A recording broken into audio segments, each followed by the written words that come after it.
Live look at New Hampshire Motor Speedway. 301 laps of racing awaits. Sprint Cup Series racing from New Hampshire on TNT.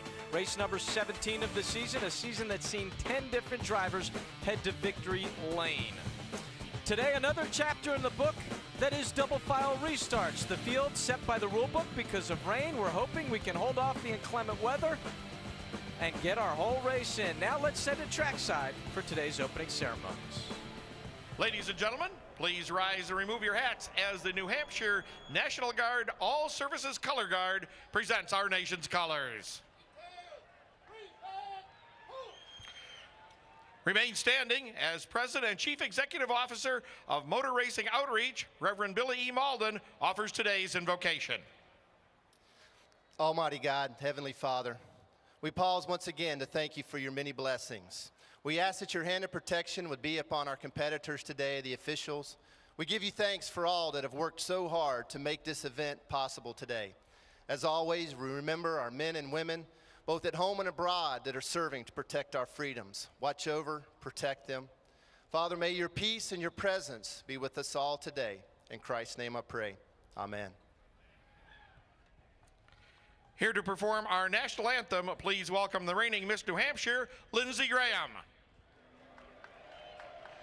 Oh, say, can you see by the dawn's early light what so proudly we hailed at the twilight's last gleaming, whose broad stripes and bright stars through the perilous fight o'er the ramparts we watched were so gallantly streaming, and the rocket's red glare, the bombs bursting in air, gave proof through the night that our flag was still there. Oh, say does that star-spangled banner yet wave o'er the land of the free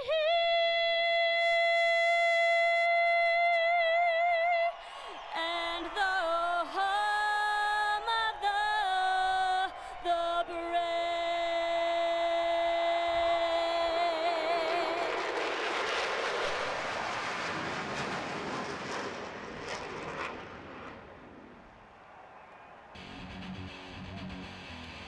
Well, if that doesn't get your blood flowing, I don't know what will. Sprint Cup Series racing on TNT, straight ahead. Throughout the day at Loudon, I felt like we had a good race car. It was competitive, and we ran with the leaders most of the day. And when the caution flew with about 100 to go, we thought this would be our window to stretch our fuel to the end. And so it made sense for us to pit at that time. We grabbed 4 tires, and we let the race come to us. And everybody pitted. We were there, and then I had cushion behind me with a few drivers that were on the same strategy as us. And so we were ready to go to the end. All we had to do was hold off some of the guys on the same sequence as us. Then it rained. And so we had best case scenario. The leaders were too far back, and the rains came, and we won the race. Yeah, he won here last year, and actually 3 wins in the last 9 races here at New Hampshire. Welcome back to NASCAR Sprint Cup Racing on TNT. Time to check down with our pit reporters, and we are going to start with Marty Snyder. Marty? Well, Mark, a moment ago, Jimmy Johnson told us, believe it or not, he still worries about his job. Today, the competition better worry about him. Best car in both practices, many of the people in the garage area think. I asked Jimmy, is it one of your best cars all year long? He told me, actually, no. He said the car at Dover I knew could win the race. Today, I don't quite have that same feeling in this race car. It's been 6 years since Jimmy Johnson won here at New Hampshire. He's trying to change that today. Matt? Marty, the Greggs, Irwin, and Biffle hoping for a repeat performance of 2008 here at New Hampshire. Not the July race, but September when they really hit upon a setup, led almost 60 laps, and ended the day in victory lane to start out the chase with a win here at New Hampshire. Now, this team, they felt very solid with their car in final practice, but the biggest concern for Greg Irwin, the crew chief, the first third of the race, the change in conditions. Rain on Saturday afternoon, cooler temperatures today. They're just wondering how different this track will be. Lindsay? Matt, New England native Martin Truex Jr. is basically racing in his backyard this weekend. He feels like the car is very good. In fact, left here all smiles, which is something he hasn't done in a while. His team made some big changes over the weekend. He shot to the top of the speed charts. They're looking forward to a good finish today if they can move up from a 22nd starting spot. All right, thank you very much, Lindsay. One bit of news for you again, a competition caution will come out on lap 35, so that's something that the drivers will have to take into consideration as they get ready to start this race. Time now for us to take you down trackside for the command.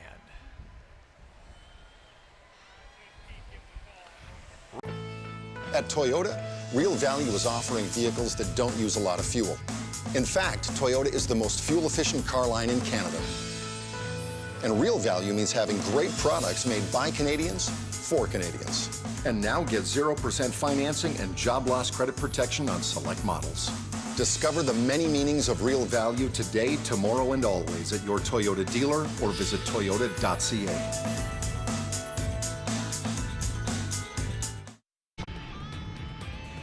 8 different drivers have won the last 8 races at this track. We'll see if we have a repeat winner or number 9. NASCAR on TNT next.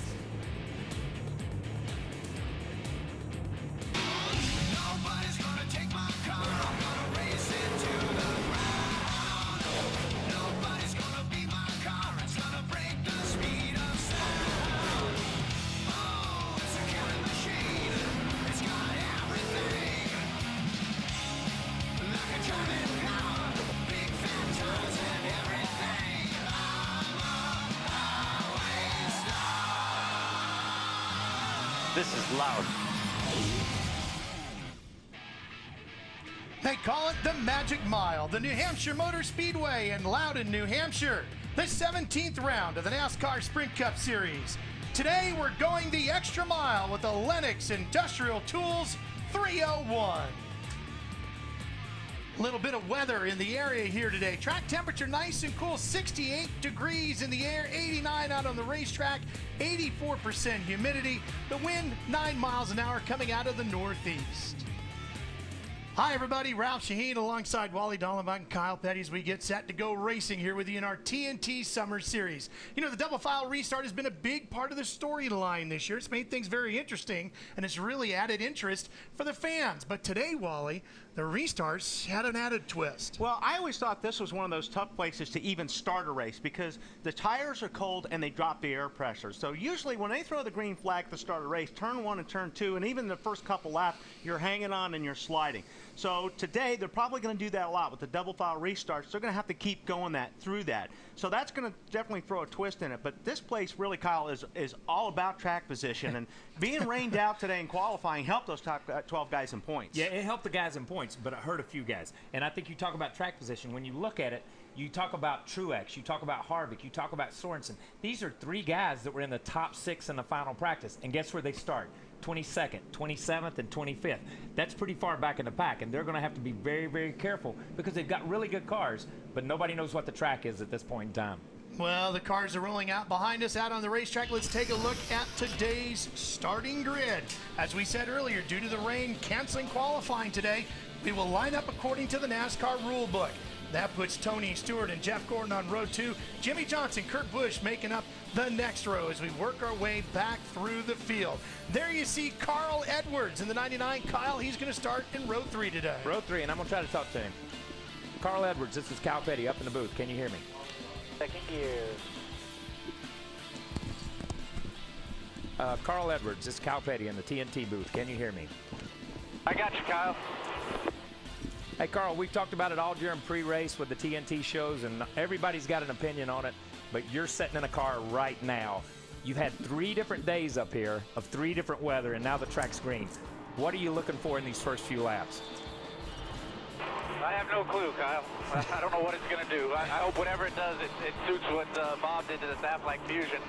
We struggled a little bit in practice, and he made some changes. So, you know, it should have more grip, should be a little faster, and, you know, we'll just see what that gives us for a balance. All right, man, we'll be watching. Hope to see a backflip later. All right, cool. You can come down and do it with me if you want. Never, never. Well, let's check in with Larry McReynolds one more time before we get going. Larry? Well, Ralph, you know, back in the day, once we had haulers big enough to haul a backup car, we would just throw something together, put it there in case we needed it. Today, the backup car for these teams is prepared just as good as the primary car, and Lindsey Zarniak is with a crew chief that's already won one race this year with a backup car. He'll try to do it again today.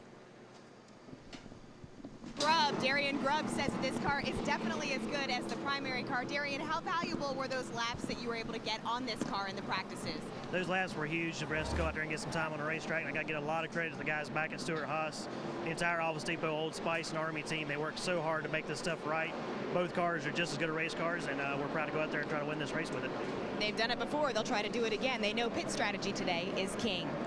Yes, it is, Lindsey, as we get set to go. There you take a look inside the car of Tony Stewart, who, by the way, has 2 wins here in New Hampshire on June 28th.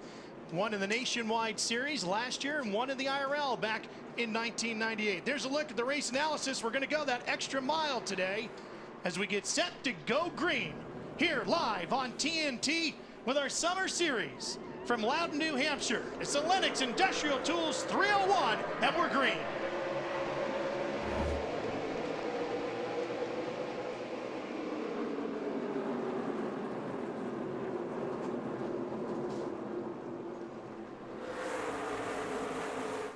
You know, Kyle, I'm paying attention here. I watch that outside line be the better line right now. This is going to be real important to these guys. They're all watching it for the restarts on where the leader wants to start, on the inside or the outside. Well, coming up the inside right away, here comes Kurt Busch, too. But he's going to slide in behind him, Kyle, and it's going to be Jeff Gordon who's going to lead lap 1. It's just the momentum, and especially on new tires. We talked about the racetrack being green here in the early going. These guys are getting a good grip and a good run. Although you see Kurt really roll through the center, and Kurt said earlier on our pre-race show, my car's really rolling through the center, and we worked really hard on getting it to hook up off the corner. As you see him dive to the inside here, watch this thing roll through the center. He gains about half a car length right there. Boy, he took a slide right up into Gordon, right didn't Maybe he? that wasn't a whole car length. Maybe that was just a little bit away.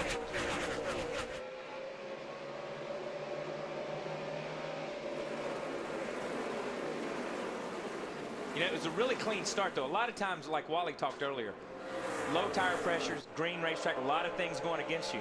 These guys get into each other real early. Just a few donuts, a few tire marks on the cars, but that was a really clean start. Well, how long is it going to take you to get your tire pressures up to where you want them? Well, probably another lap or two. I mean, the temperatures come up pretty quick, and you know, it's a lot cooler today than it has been in the last couple days too. But like Kyle said, that was really clean, and I think those guys know that at the start. Turn 1 and turn 2 is always tough at the start of these races. Well, Kurt's doing everything he can to make the bottom of this racetrack work as he tries to get inside of Gordon again. Can't get it done through 1 and 2, and slides up and behind him. And Tony Stewart sitting back in 7th. He started on the pole, and he's lost a few positions here, so he's having a little bit of trouble getting up to speed. I'm telling you, these guys are, Kurt's not giving him any breathing room on these first few laps. You know, Kurt's racing like it rains at imminent, and we're at the halfway point at this point in time because he's looking to the inside in every corner. Greg Biffle runs behind them in 3rd. Ryan Newen behind him, and Jimmy Johnson rounding out the top 5. Here comes Kurt again, taking a look inside. That blue Miller Lite machine. Yeah, Kurt's car, it is rolling pretty good in and through the center. It's just with Gordon up on that high side, he's got the momentum. When he gets off the corner, his car looks like it's got a little bit more horsepower. If Kurt could get up there a little bit further and race him down the straightaway side by side, he might be able to pull that pass off. Yeah, you almost feel like if Kurt could let the car go all the way out to the wall and get that momentum, if he was leading the race. He's not. So he's got to pinch it down, and that last little bit gives the 24 car the advantage down the straightaway. Battling for 8th position back in here. That's Matt Kenseth in the 17, and Juan Pablo Montoya in the 42. Kyle Busch in the 18. We go back up front where Kyle's brother, Kurt, Stewart is still trying to take the lead away from Gordon. He's going to get him there. Yeah, see, he had enough on the straightaway getting into the corner, so when he rolled through the corner this time, he practically had Jeff cleared coming off the corner. And now let's see, as he rolls through the corner on his own, and he's able to get that little bit through the center and accelerate, see if he can put a car length on him or so.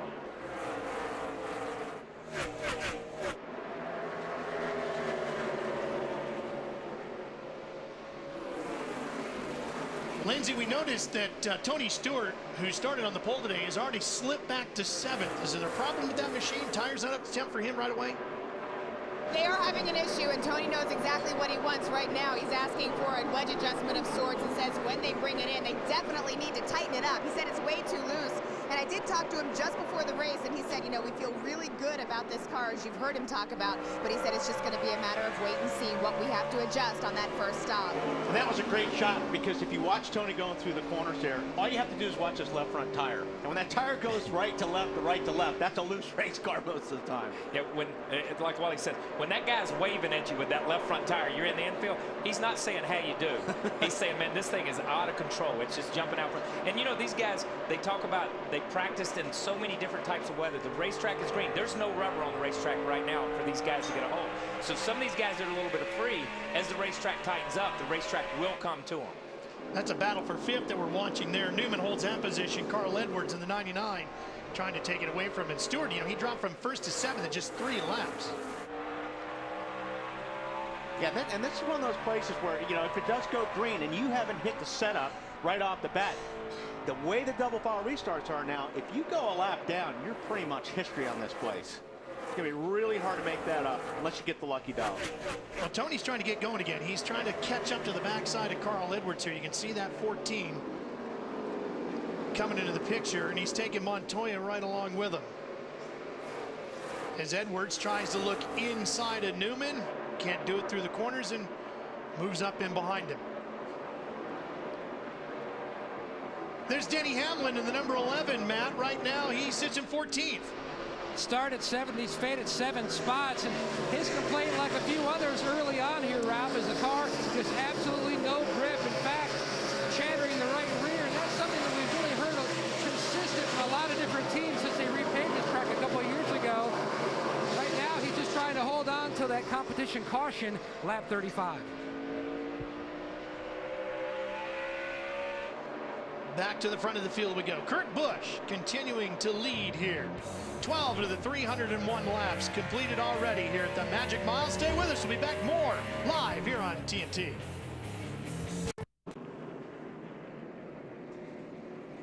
The first caution of the day here in New Hampshire. That's Patrick Carpentier making his way to the garage area. Let's show you what happened to him. He was running in 42nd.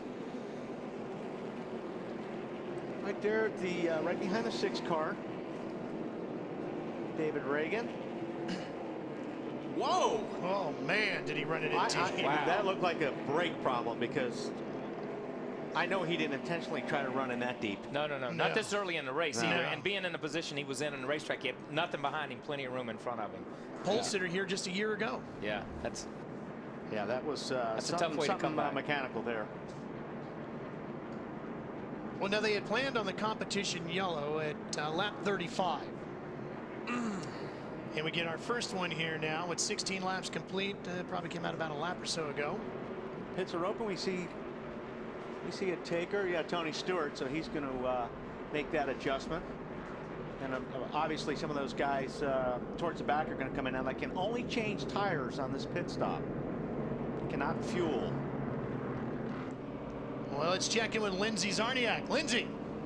Well, you heard Tony Stewart before. He said the car was coming to him. He was a bit loose. He had asked him to tighten him up. What his team is going to do is give Tony Stewart 2 new tires. They're going to give him an air pressure adjustment, hoping that that's going to make a difference. Looks like they're going to get 4 instead. And why not? Yeah. You know, you're under yellow, so you may as well take 4.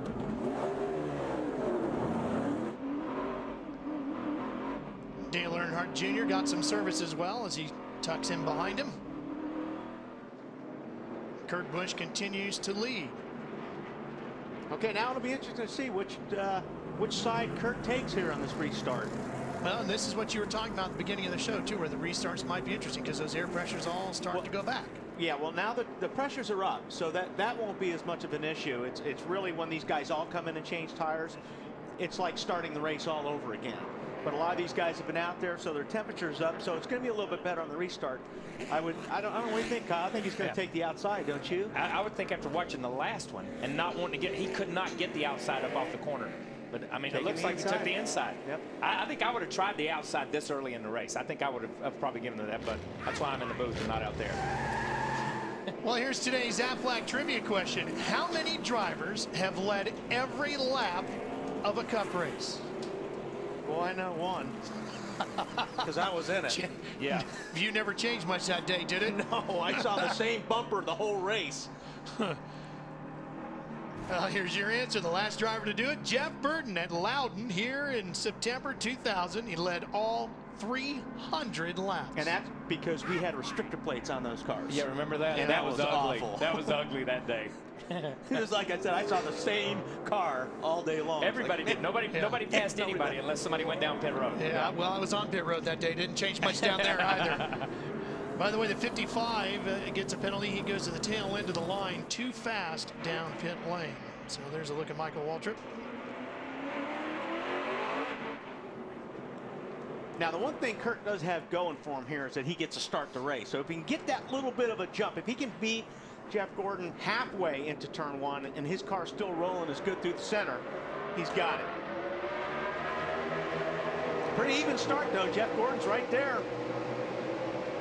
I thought Kurt got a good start, and Jeff just pulled back on the outside. He just powered back up to him. This is where Kurt needs to clear, but Kurt can't clear. Whoa! Boy, that's tight through there. Kurt's thinking right now, maybe I should have taken the outside lane on this race. What was my thing? Yeah. Mental note to self. It'll be interesting to see as we go how many times it switches up. Because some of these guys are going to try that outside eventually, I think. Boy, he looked real loose coming off the 4-2, and that's going to give Gordon the opportunity. I thought he was going to get the drive up the corner and down the straightaway, but boy, Busch came back strong through 1 and 2. Yeah, but Gordon's got the run now, so he'll be able to clear him going into 3. But boy, Biffle's right there. Right on that 2 car. And there's nothing worse than to be Kurt Busch. I was leading the race, pulling away. Now the guy's in front of me. He's getting there in front of me. And there's a guy banging on my rear bumper. Spin up here. Problems in turn 4. Jamie McMurray up along the wall. That's our second caution of the day. Okay, now we'll see which side he picks. Yeah. He had a little bit of time to think about it. Yeah. So now let's see what happens. He hit just dead flush. Look at the back of that thing. Jamie was running 17th at the time. And where that happened, in between and coming off, he may have got a little help here. Oh, yeah. Yeah, he definitely got help. It was right there with Harvick. Kevin Harvick hit him. Yeah. Oh, look how that thing hits and comes up. You don't think about it being, it's a flat racetrack, so there's no bank to catch you. When it turns around, you got nothing. You see the thing turning, he's in the gas trying to power it and get it to spin on around. And then as it hits, watch this thing come up in the air. Boom, man. It comes up 2.5 feet up off the ground, and you don't think that with a soft wall. That's a soft wall, and it still takes that much impact. And because of that, Jamie's impact is lessened. Yeah, a lot less. And you know, if you ever want to hit, or if you ever have to hit a wall, okay? Let me say that. Let me say that. If you ever have to hit a wall, let me rephrase that. That's the way you want to hit it. Solid square, back in, because the way these seats are designed, look, the shocks and springs, you got the right rear out of this thing. But that's the way these seats and cars are designed. That crumples in. NASCAR's built that crush zone in the back of these things, and the seat technology that we have now, it's incredible. So you just kind of curl up in that fetal position almost, and it just packs you back up in the seat. So you come away from something like that, no matter how hard it is, a lot better.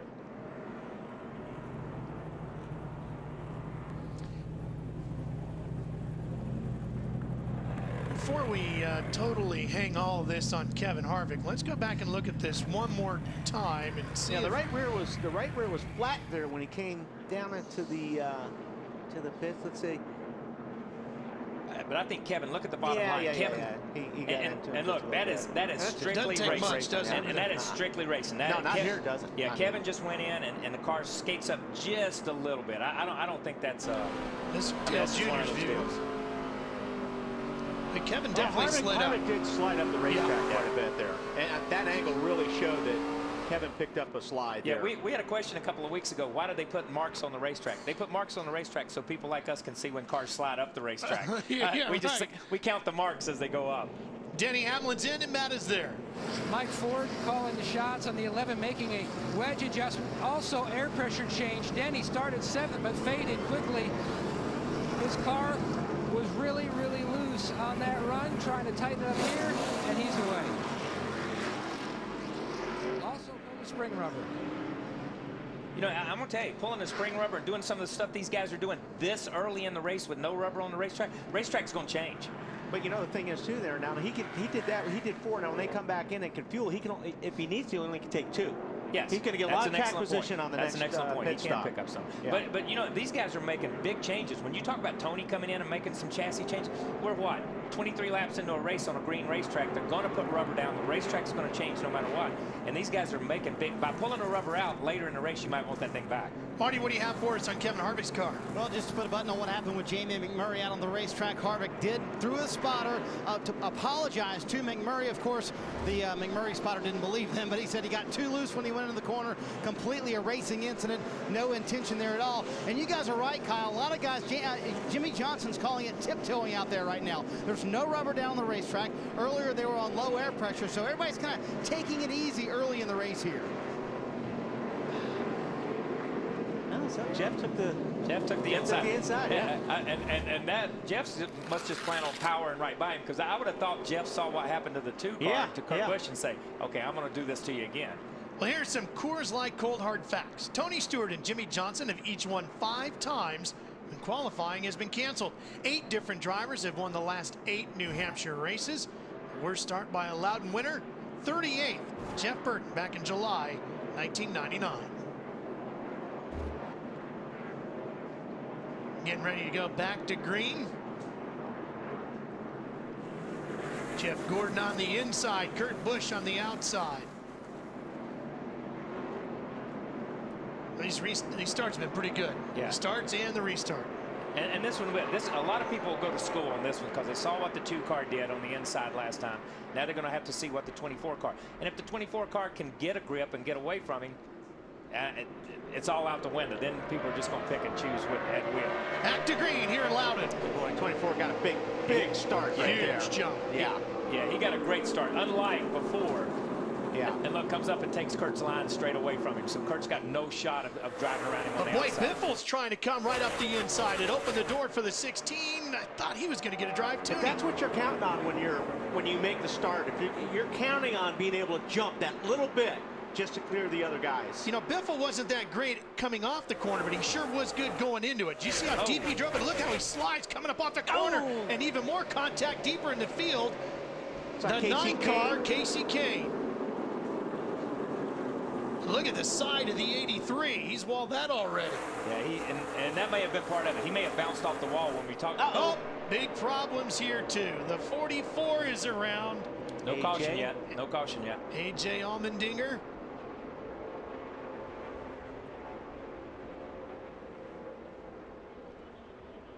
I'm gonna have to throw one now. Yeah. Don't see any body damage. Is he over at 2? No, you got it fired up. He was running 37th. He's coming off of turn 2 now as he gets going. 1 and 2. And I'm, you know, you look at that and you say, did he sit there until and the answer is no. I mean, it's hard to crank these things. Yeah. It's hard to get these things restarted, especially when you roll into the gas like that or roll into the center of the corner and then the thing turns around. It's just loaded up with fuel, man. It's tough. So he gets going. He was running 37th at the time. Now watch the 16 and the 24 here at the front of the field. Yeah, the 16 just got really loose coming off that corner. Man. Which is easy to do when you're down on the inside coming off of 2. But he got such a run going into 3 over there on the other side of the racetrack that he just got a good run at him in the middle. And then here's what happened to A.J. Allmendinger. Watch the 44 already going around. And he's going into the corner and is around backwards. So I don't know whether he's got too much rear brake, whether something happened, because that's a strange place to spin going into the corner. Well, that caution will help out Jamie McMurray. He'll be the lucky dog. We'll be back.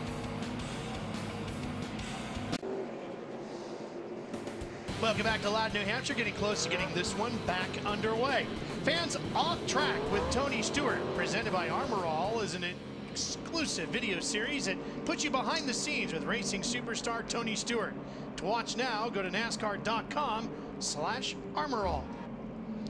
We talked about the competition yellow as we got this day underway, that it was supposed to come out at lap 35. We all thought when we saw those early cautions, maybe it would go away. It hasn't. It's going to get moved to lap 45, which is another 15 laps from now. And more than likely, that's because we've had so many quick cautions in the first 20 or 25 laps. They've not got an opportunity to run 35 consecutive laps or a number of laps consecutively on a set of tires. They just run a few laps just like you do in practice, and you don't get a good read on tire wear when that happens. You need to go out and run 35 laps or 25 laps to get a good tire read. Running 5 or 6 laps at a time coming in and out, the cycle changes the tire compound, the hardness of it, and you don't get a good read. Some of these guys that play in the strategy here on the pit stops wish they would have known that about 5 or 10 laps yes, ago. yeah, before they pitted one time or either the last time, they probably wish they did know it. Dave Blaney has gone back behind the wall. We go back to green. Now the 2 car got a better start that time, and I'm not sure the 24 is going to clear him. Now this is what the 24 did to the 2 right the start before, and see how Kurt's got his own lane out there now. Yep. And now Kurt's back in the saddle. It's all about that initial when you get on the gas and they throw the green. That's real important. And if you get a good start, the outside lane I think is the advantage. You know, we saw this last week at Sonoma. It's like fool me once, shame on you. You know, or shame on me, that kind of thing. And I mean, this time Kurt learned from that first start. He got beat. He was not going to get beat to second restart. Kyle Busch is in the 18. He's trying to catch his brother. And Matt, right now, he's battling with the 48 of Jimmy Johnson, and they're fighting over 4th position. Ralphie's working the outside lane, took that position from the 48 of Johnson. Looking at different pit strategy up and down pit road. This was some of the comments recently from the 18's driver to his crew chief, Steve Addington. Far enough, man. If I try to go harder, I lose the front and the rear. I mean, I'm maxed out on grip right here. That's all I got. It just won't keep going, you know, just falls off. And that's exactly the same complaint that Kyle had about his race car during final practice. The harder he charged the corner, the harder he tried, the slower the race car went. And guys, you were talking about the pit strategy, how it's ever changing.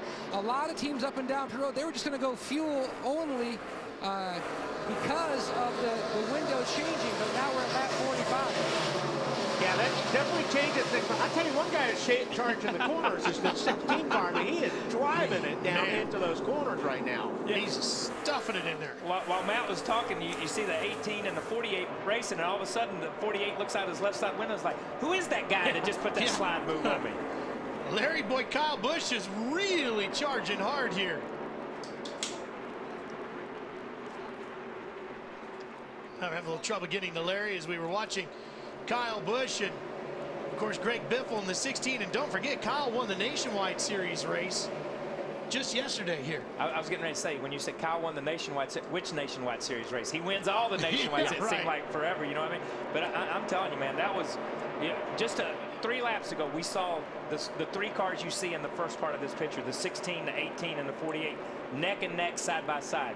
The 16 car, Biffle puts a couple of slide moves on those guys, and I'm telling you, I'm like Wally.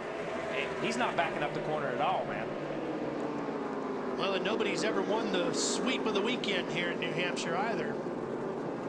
Now, Wally, I was jabbing you when I saw that smoke coming off the 18. You're not concerned about that at all? I think we've been watching that all year. The Gibbs cars all do that.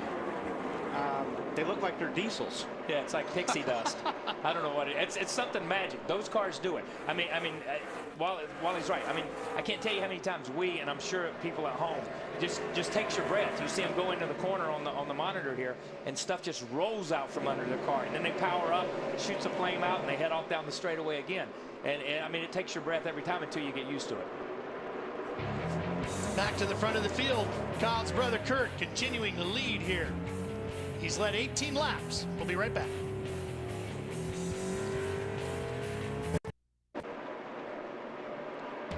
The NASCAR Sprint Cup Series in action in the New England area this weekend here at Loudon, New Hampshire. First 2 visits here this year. And there you see the top 2, Kurt Busch and Jeff Gordon. Now let's look at today's UPS Maximum driver. Carl Edwards, last 5 races, 4 top 10s. He's moved from 12th to 5th in the points. This race season, look for David Reagan to take on the delivery drivers of UPS and Maximum Driver. Carl sits right there in 3rd.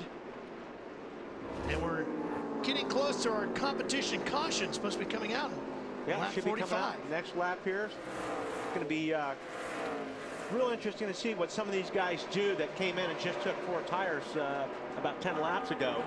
If they'll go for 2 or just fuel only. The tires really haven't been falling off here this weekend on these cars. It just seemed to stay real consistent. So that's going to be that's going to be good for the guys that may just take fuel only. Exactly, and that's one thing everybody has spoken about. The drivers, the crew members, everybody's spoken about the fall off. There is no fall off on these tires, so that has been pretty amazing.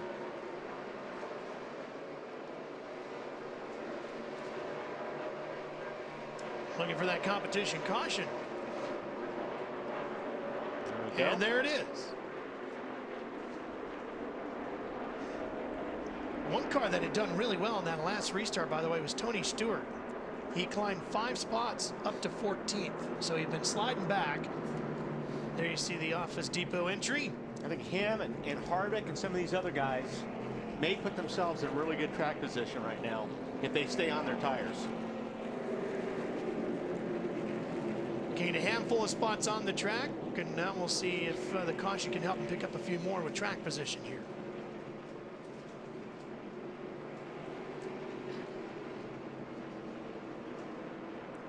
Pit road's going to be open as the field comes around. See the crowd sitting on the hillside in the backstretch here. That's actually part of the old Breyer Motorsports Park here. Used to be a road course here before it turned into the oval. The Bear family converted it. Now a part of Bruton Smith Speedway Motorsports Incorporated racetracks. So we expect to see quite a bit of action on pit road, especially out of the leaders. Kurt Busch dives down pit road. Here comes the rest of the field, and we start off with Marty Snyder. And Jimmy Johnson hung in the top 5 that entire run. Ralph, 4 tires here for Chad Canalson Johnson. He said the car is chattering into the corner and sketchy, loose, exiting the corner down on the track bar. Actually 2 tires, Matt. In the triple, the blue deuce of Kurt Busch, the 24 of Gordon, both complaining about the car being just a little free on exit. The 2 is already away, as well as the 24. Air pressure, Jay. Let's go to Lindsay's already out. Thanks, Matt. Carl Edwards has gotten his car up to the 3rd spot. You know what's surprising? He is very happy with his car. In fact, all he actually asked for was a drink, but his crew is giving him 4 fresh tires, taking a pound out, and he's gone and away. The race off of pit road completed, and we'll line them all up behind the pace car and get ready for another restart.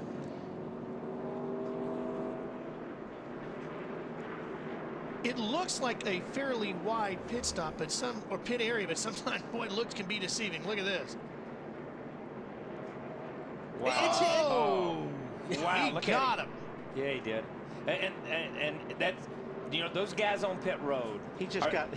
But they're just unsung heroes. I don't care what anybody. To go out there and turn your back on a car and to turn your back on those guys leaving it out. These guys do an incredible job. Drivers can't do what they do without these guys you see. But look at them all talking to each other. It's the crew chief from the 18 car come over to check to make sure that these guys are all right. They compete against each other on the racetrack. But when it comes to things like this, it's all for one and one for all, man. These guys want to make sure everybody's safe all the time. The pit crew is doing an outstanding job in NASCAR. NASCAR fans, let's look at this week's standings for the AT&T Fastest Pit Crew of the Year award. You see the standings. Jeff Gordon leads by 3 over Dale Earnhardt Jr., Tony Stewart's crew, and Matt Kenseth's crew there in 4th. Fans, don't forget to cast your vote for the AT&T Fastest Pit Crew of the Year award from your AT&T phone. Text in the car number for the pit crew you think is the fastest and most valuable in each race to 2258. The AT&T Fastest Pit Crew of the Year award delivered by AT&T, the nation's fastest 3G network. Kyle would be able to do that well, but he's too busy twittering all day. Exactly. He's the man. So what do we got up there now? We got okay. Now Gillen is coming. I thought he was gonna hang there, but David Gillen in the 71 TRG car. He's gonna hit pit road.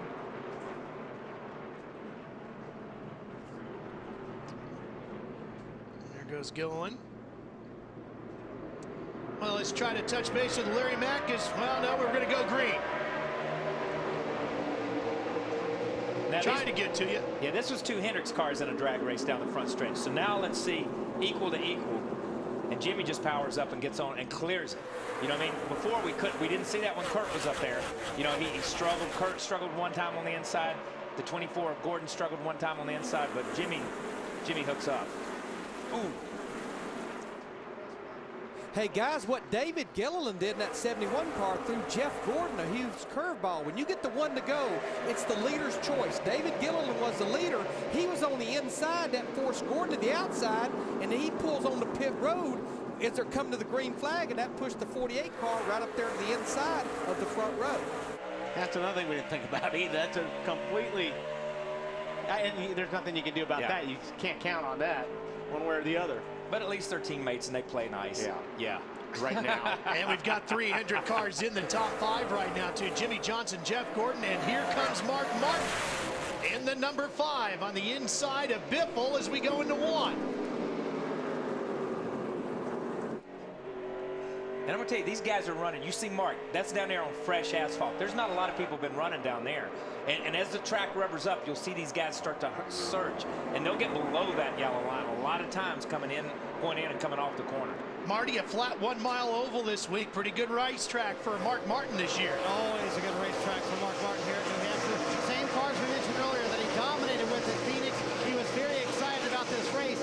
No changes on that last stop. 2 tires for Mark Martin. And Kyle, talking about his line, he told me early in a run, he likes to run that middle part of the racetrack. But late in the run, when the tires get old and the car gets tight, he likes to run way down there below the yellow line if he can get it. This line really moves around, doesn't it, guys? Well, it's like a lot of these tracks that we see, they look for grip. And after the track rubbers up, the grip is actually on the apron of this racetrack. Ooh, looks like Biffle just got into the wall, getting off of turn 4 there. He's been loose off there all day today. Look at that. He did wall that thing. Now so the question is we'll how move hard. down to the bottom of the yellow line anyway, getting through the corners. But, you know, Larry Mack mentioned it in the live show earlier. The most important thing about this racetrack is rolling through the centers. We take another look here. The 16 of Greg Biffle getting off of 4, just getting a little bit high and took a pretty good shot there. But Mark's car is rolling through the middle good right now. And that's what you work on here at this place. It's just trying to get that 75 feet of the center of the corner so you can just coast through there, have the car turn right through so you can nail the throttle getting up off the corner. Jamie McMurray has taken the 26 back behind the wall, and Tony Raines has the 37 in the garage area as well. Right here, right in here is the part we're talking about. And this is the part where Kurt was good earlier. Remember when Kurt got ahead of the 24? That's where he really seemed to roll and really seemed to go. But Mark, you know, talking about Mark being good on a flat mile racetrack, Mark's good on every racetrack. I don't know why. You know, Mark has no bad racetracks, let's be honest. But Mark's car, he works really, really hard on that. He came through the series, and you see Mark get out of the way right now. He just pulls over. It's like, no need to race this early. We're 56 laps into a 300-lap race. We got to get to halfway if the weather is a factor. But really, I'm counting on 300 laps, and he's just eases over out of the way there. I'll tell you who's moving up is the 88. Dale Earnhardt Jr. is up 6 spots since the restart. Right now, he's up to 8th, and he's right behind Biffle. That puts all 4 Hendrick cars now inside the top 10. There he is, side by side, down in the 3. Pretty even getting into that corner. And right there in the picture behind him is Truex. We talked about Truex in the opening. He was the fastest car in the last practice. He started 25th, 26th, 27th, back that far because that's where he's at in points. But through pit stops and through passing people, he's finally broke the top, I guess, 10 here with 50-some laps into the race.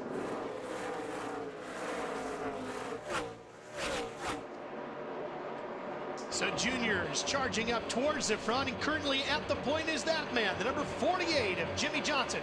He's your leader here at Loudon.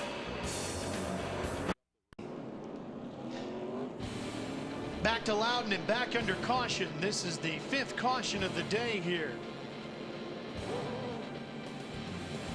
Take a look at what happened on this one. Yeah, watch right up here. And it looks like Elliott Sadler in the 19 down the bottom gets a little bit sideways, gets into speed, which then gets into Michael, and then just a chain reaction after that. Robbie Gordon gets a piece of that. I don't think there's huge damage to. I think Michael got the worst of it, obviously, because he got in the wall a little bit there, but everybody else got through it fairly clean. Yeah, 55 got the worst of it. Now, Juan Pablo Montoya in the 42, using all the racetrack here, Wally. Yeah, this is just typical of this racetrack. You get down on the bottom of the car, you just break traction a little bit. Now he's down on the apron, but he just slides up the racetrack, and everybody's running so close. You're gonna bang off, bang off each other all day at this place. And that's just, you can't get mad at anybody too much for this, because it's going to happen all day long. And the other thing is, he was 3 wide going into turn 1. Okay, 3 wide going into turn 1. You don't know how quick that inside pit wall comes up on you. I'm telling you, man, he couldn't go any farther to the left. He had already committed. Goes across the flat, and it's just like lifting the corner of a table. It just dumps everything to the right. When he ran down across that flat, it dumped him to the right back up in front of everybody, and he got into him. Looks like he creased that right front a little bit there, yeah, too. I don't know how much that really is going to hurt him here. The way you hear everybody describing this is just a really big Martinsville. Yeah, this is more, to me, this is more of a mechanical grip type of a racetrack than it is aerodynamic. I mean, you need everything you can get, but I think you really got to work. This is a spring shock bar type of a racetrack more than it is aerodynamic. And that's a perfect way to describe it. Mechanical grip. You hear these guys talk about chatter. You hear them talk about spinning the tires. It's all about grip and getting this thing to work mechanically. We're talking about restarts right now as we go back to green. Kyle Busch there in the 18 car, tucked up right behind the 48. Right next to his brother. See if there's any brotherly love there. The 24 car just struggled just a little bit on a restart right in the middle of that first corner. He couldn't do it with the 2 car. He can't, he's not been able to capitalize on being there.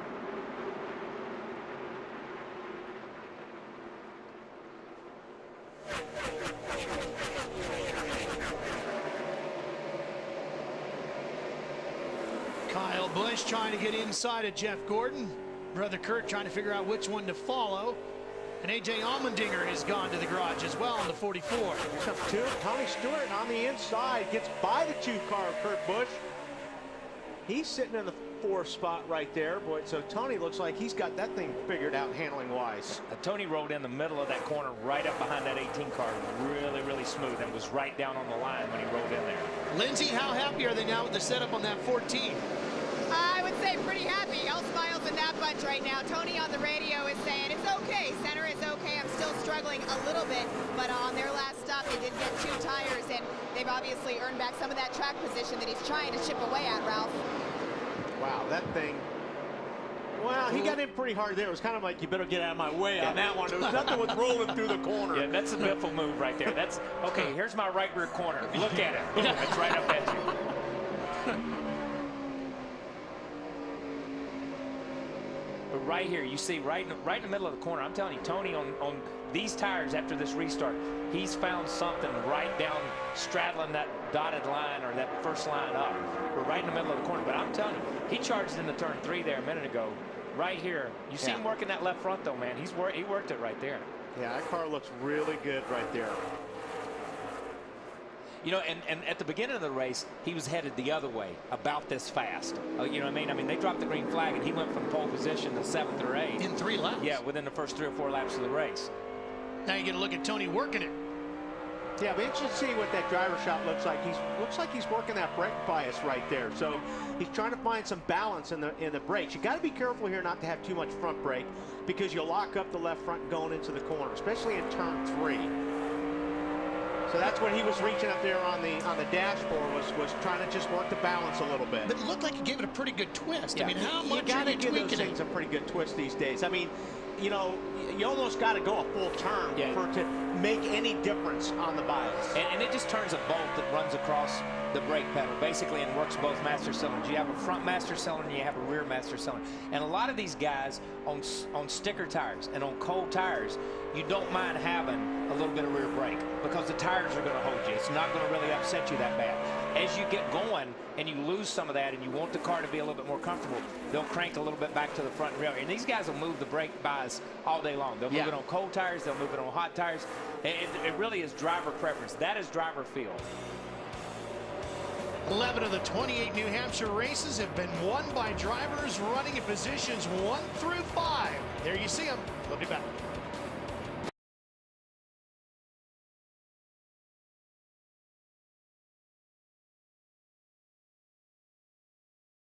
We're going to be needing some French fries here before the day is out. Yes, we are. Hey, on the way. Just watching that commercial, you know, as bad as Tony Stewart always bad-mouths Goodyear sometimes, maybe he had those Fuel Max tires that Goodyear just advertised up there at Pocono. You think that was it? That's good. Let's quickly get out of this and get down to pit road, where our outstanding pit crew do something that TNT does fantastic. Through the field. Marty, you kick it off. I appreciate that, Mr. Shaheen. Up front, Jimmy Johnson right now. You know, if you're in his position in the championship standings, it would be easy to come to this race and experiment a little bit, because the first race in the chase right here at New Hampshire. Last year, Chad Knaus and Jimmy did that. This year, not so much. Baseline setup and very happy with it. Jimmy said it's going to be very good on the long run. A little vulnerable, he feels like, on the short run, Matt. Marty, his teammate Jeff Gordon chasing his 4th win here at New Hampshire. He's loose on initial throttle. That's been his complaint for much of today's early action. 2 tires in the last stop. Let's go to Lindsay. Matt, Tony Stewart is a guy that's not afraid to take a risk, but it doesn't look like he's going to have to. His car is charging fast. He needs a little help, though. He just said he's a bit tight in the center. Your points leader said still struggling a little bit, but he's going to keep chipping away, Matt. Kurt Busch, another 3-time winner here in New Hampshire. He runs 4th, trying to get back up to the point. Kurt said the car is still loose on entry, but he doesn't really want Pat Tryson to concern himself or try to fix the entry. He's more concerned with it tight in the center and especially loose off. They're calling for an air pressure change on their next stop. Meanwhile, the 18 of Kyle Busch, his younger brother, he wants to take out the wedge adjustment they put in back on their first stop. And he's actually giving more information, not about his car, but about the cars around him. He made some comments about the 24 Gordon earlier. And then, Marty, he made a comment about Tony Stewart's brakes. He was impressed and said absolutely ridiculous how good they are. Well, Matt, the weekend did not start so well for Mark Martin. And Friday on practice, he crashed his 5 car, but now very good. In fact, they spent the entire weekend kind of repairing it as they went along. Now the car very good for Mark on the racetrack. No changes on that very first stop when everybody stopped, and only 2 tires. Lindsay? Hey, Marty, it's interesting because of the 88 team of Dale Earnhardt Jr., they just told Junior that he's running the same time as the 5-car Mark Martin. They said, you're doing really good, just keep it up. This team, by the way, last pitted on lap 47, gave Junior 2 right sides, an air pressure adjustment, and wedge, Marty. Lindsay, Casey Kane's 2 least favorite racetracks, Infineon and New Hampshire. Infineon worked out pretty well. He won there last week, and here they took a big swing at the setup. You know, he told me earlier in the week, we've never really been good at New Hampshire. Came here completely out of the box, and it worked. They fine-tuned on that setup all weekend long, having one of his best New Hampshire runs right now at 8th, Lindsay. Well, Marty, Martin Truex Jr. said that the car he's got is better in the center in the turns after the adjustments they just made on that last pit stop. Incidentally, Martin will turn 29 years old tomorrow. He's looking forward to it. Going to go fishing up in Cape Cod with his father. Right behind him, the 00 of David Rudiman. Talk about how fast his car is charging on up there. David Rudiman last said his car was loose, but they made an air pressure adjustment. Right now, he's very happy, Ralph. All right, Lindsay, great job down there once again by our pit reporter crew, taking us through the field, through the top 10.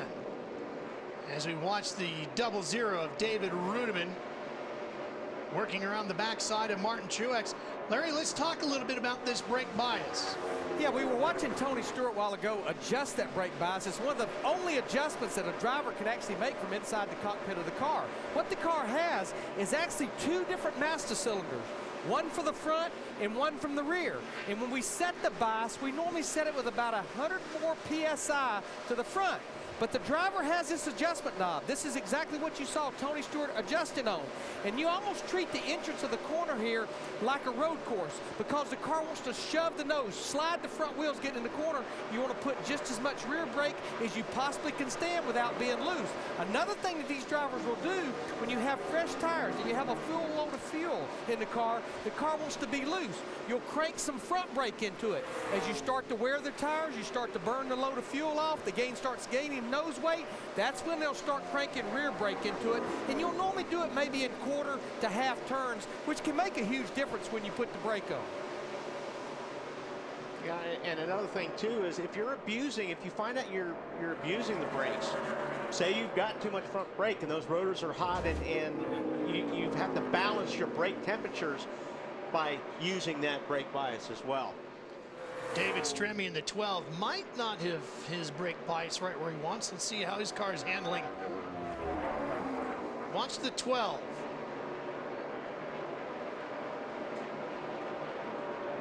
Hard to tell from that angle if he was sliding. Yeah, because the balance is off for hell from the 09. It's just a common thing off of turn 2, though. The cars really get loose off of there sometimes. And you know, we've talked about this, or we've heard these other guys talk about chatter, chatter, chatter. When these things chatter the front, they begin that you lose the front, and if it grabs all of a sudden, these cars will pitch like that. That was the 09 of Brad Keselowski, by the way. Jimmie Johnson has led a combined 475 laps in the 4 races this season.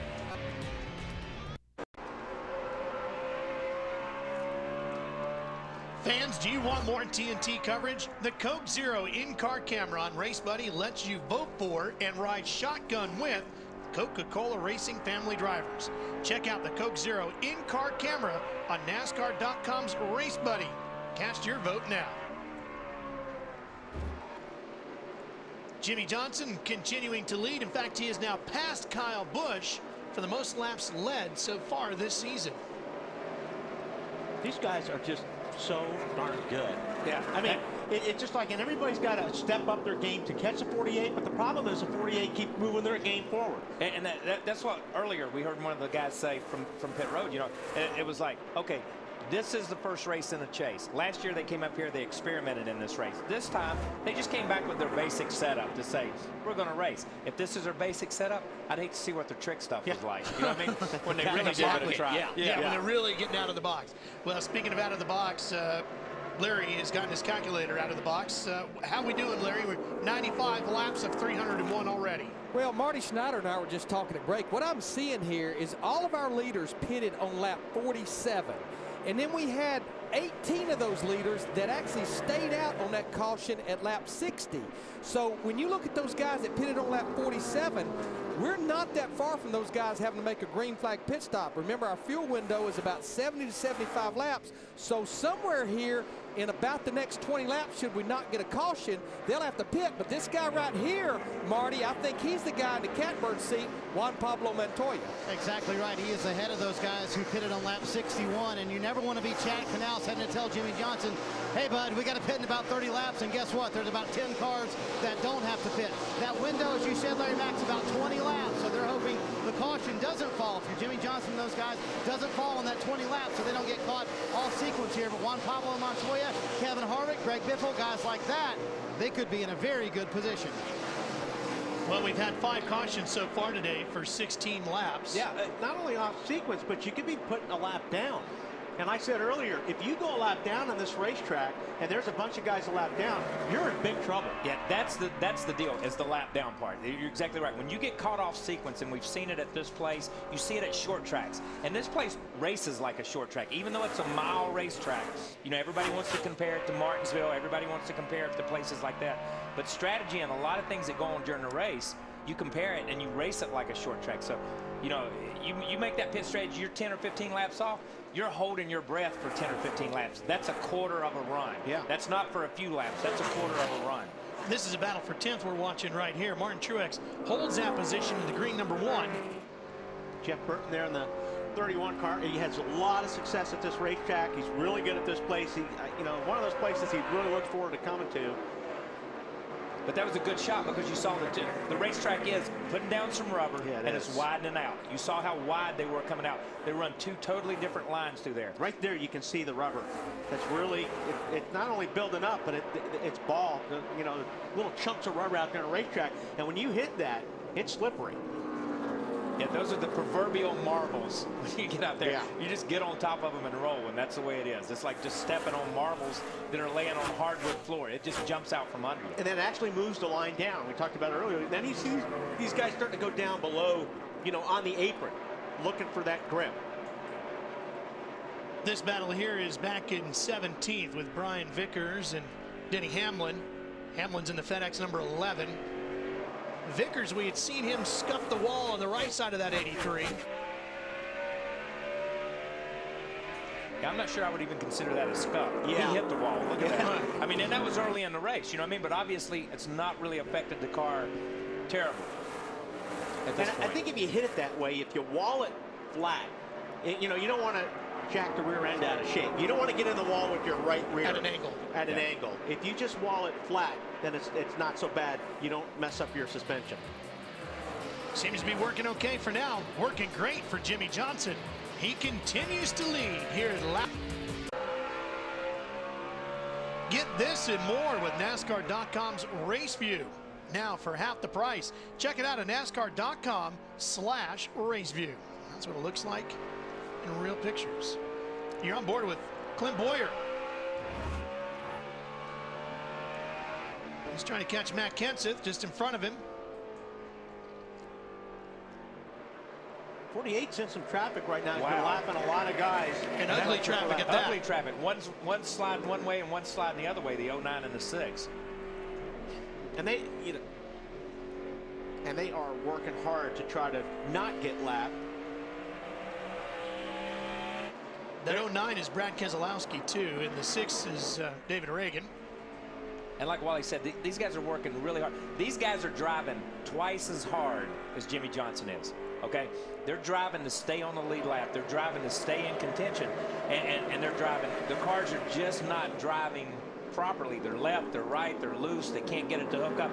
And you see the guy go by you 20 miles an hour faster, and he's got his arm on the window waving at you when he goes by. Nothing makes you madder than that. And these guys, because these guys are really driving hard. Jeff Gordon trying to pick his way through here as well. And this is where you really have to start being careful when you're the leaders around these lap cars. Like Kyle said, these guys are running hard. They're getting into each other.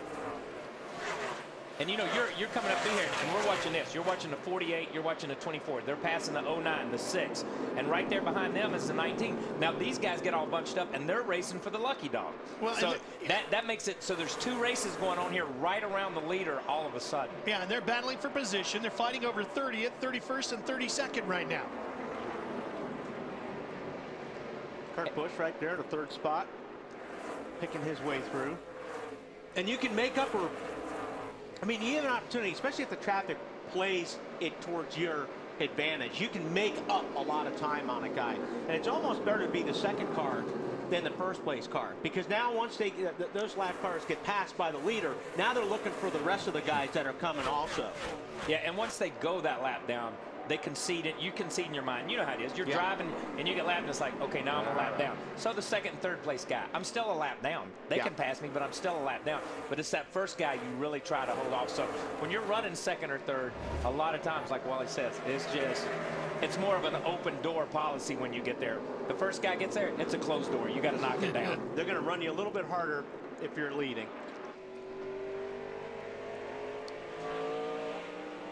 Well, if Larry's calculator is right, which it rarely is anything but, we should be seeing some green flag pit stops pretty soon. So we'll take care of some business, and we'll be right back.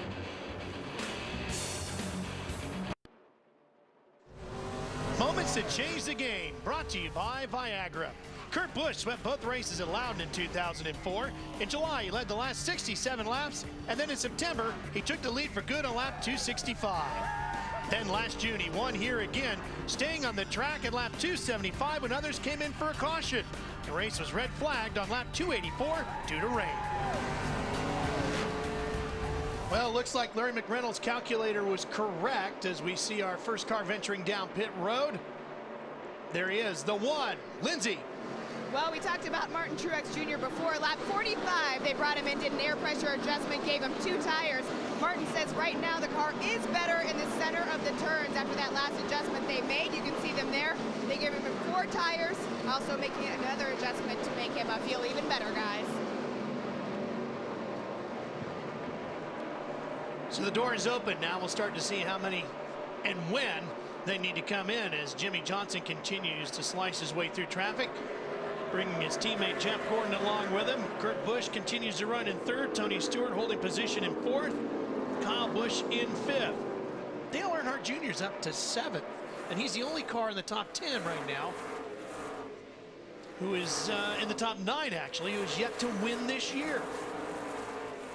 The best we've seen him run in a long time. Here comes Matt Kenseth. Marty. Matt Kenseth said the car was a little too loose in the middle, especially on that run. They're going to go down one round on the track bar and give him 4 tires. What he wanted in the middle of that run was the lap times of the leaders.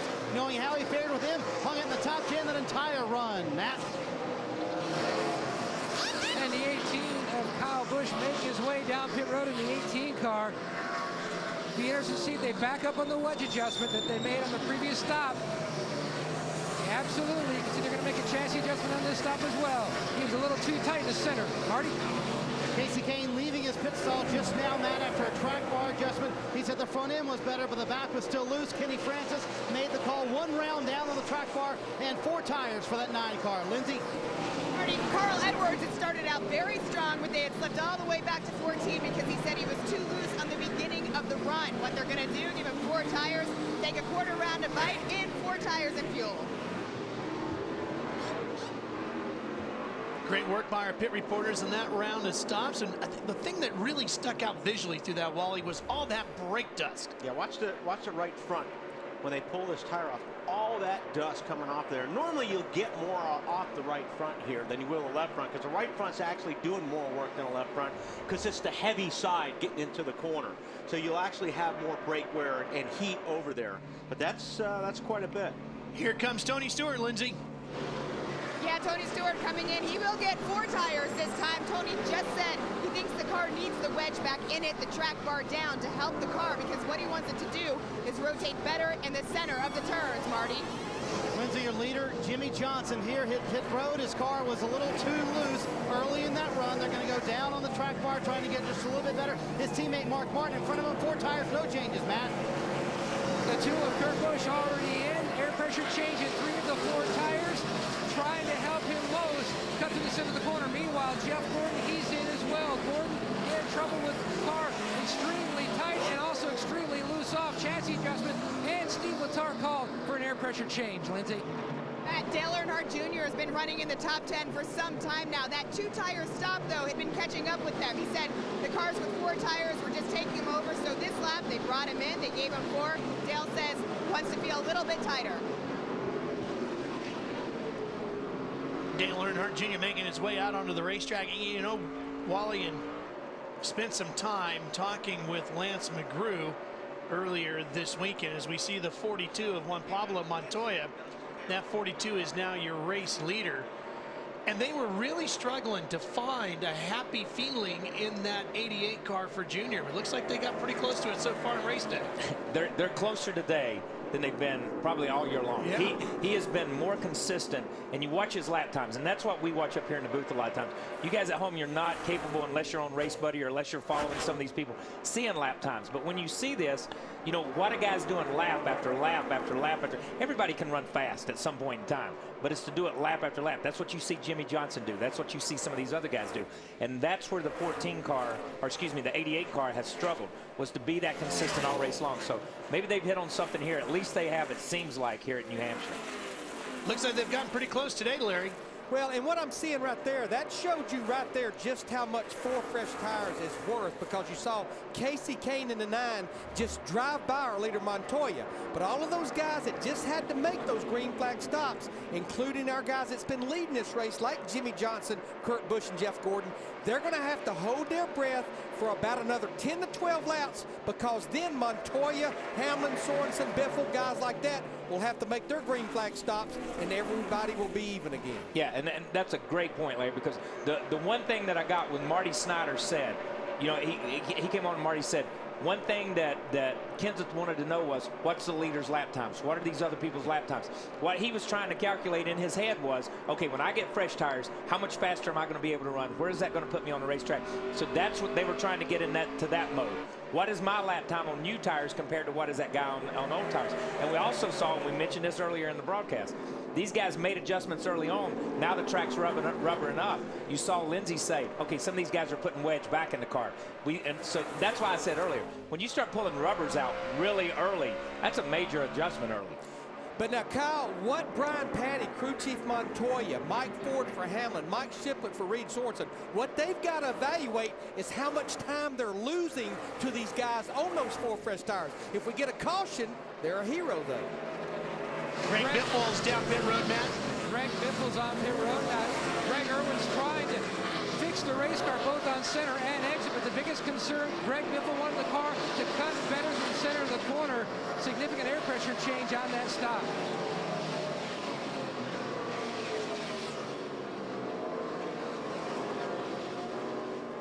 Back to the front we go, and Montoya continues to lead. Yeah, His last pit stop was on lap 61, and here he comes now. And that's, that explains what Larry just said. Those guys are running so fast on new tires, they force these guys to maybe pit a little bit sooner than what they wanted to. Matt, you got 42. Absolutely. Brian Patty calling into the box. They're looking to pit on lap 131 is what they were looking at. Cleaning the grill. You can see significant chassis adjustment. Not one of Montoya's best racetracks. His best finish actually came last fall when he finished 17th. Little tug on the fender, and he's away. Hey, Larry, I got a question. I mean, you got, like Kyle said, some of these guys making these huge adjustments early, taking those spring rubbers and stuff out, and the track is now changed and is actually coming back. Some of these guys going to get caught out, perhaps.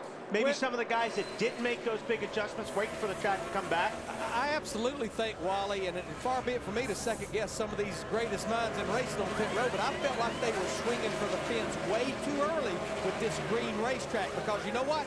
Yeah, it's easy to pull a spring rubber out, but it's a little complicated and time-consuming to throw that spring rubber back in. Yeah, I mean, that's what I was thinking. Some of these guys, it seems like maybe they were putting up with their car not handling as well early, hoping that the track did rubber up.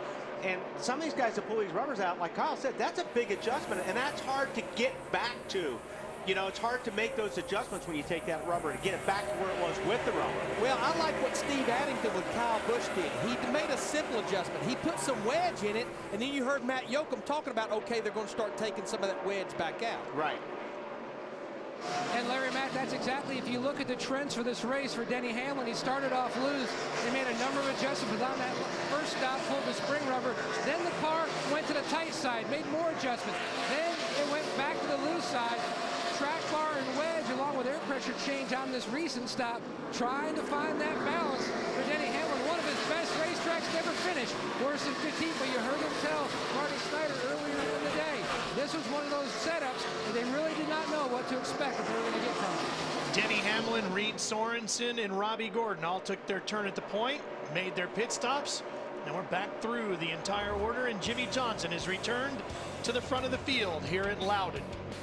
TNT is going to return here for more live coverage right after these words.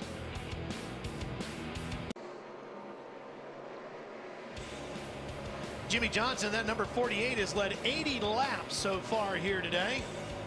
He's still out in front of his teammate Jeff Gordon. He's got just under a second lead over the 24. Got to put a lap on Joey Logano.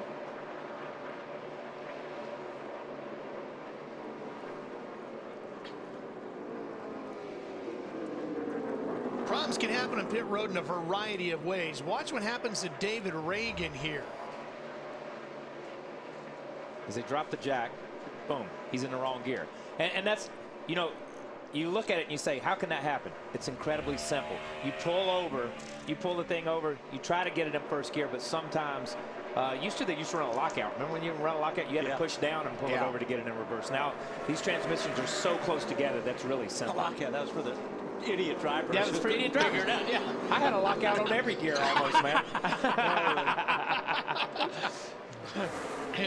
Yeah, the catch can guy almost just got taken apart on that. Yeah, he had his hands full and his feet.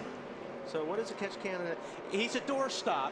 Yeah, obviously like that. Obviously he was a backstop on the pit stop. The catch can guy, basically the catch can has a rod in it that vents the gas as the gas goes in, and the gas can itself has a vent on the side of it. But the catch can man vents the gas tank, vents the fuel cell, the fuel bladder, to allow air to come out as the gas goes in. At the same time, any excess he catches. Used to, and Wally can vouch for this, and if you followed the sport any period of time, they used to leave pit road, and they would just be puddles of gas. Fuel would be flying in the air. It was incredible how bad it was. How they didn't catch fire every single race every was time. amazing. Stock car racing was the worst at that period of time, and NASCAR stepped in and said, we're going to clean this up. This is our rule. They came up with the catch can. They allowed an extra guy over the wall, and it's phenomenal. The lack of fuel that we have spilled. It's very rare to see somebody spill fuel now. This battle's for 7th with Kyle Busch in the 18 and Mark Martin still working the bottom side in that 5.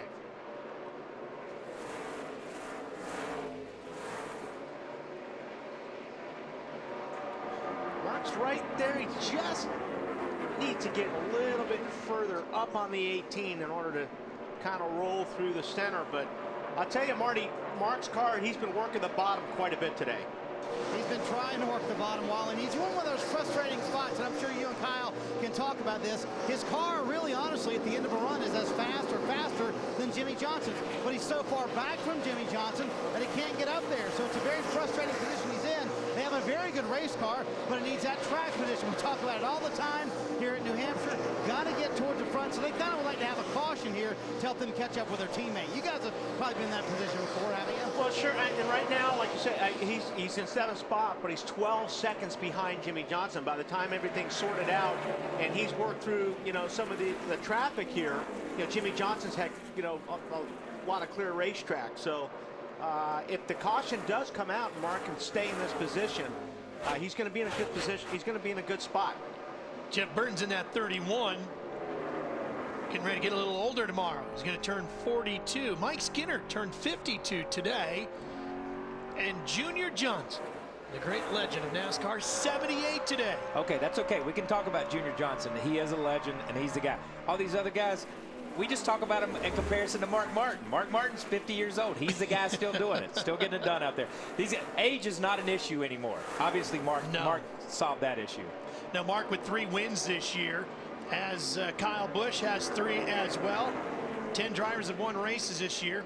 Those 2 have the most. That guy's trying to join him. He's got 2 already this year. He wants a 3rd. Jimmy Johnson leading here in the New England area.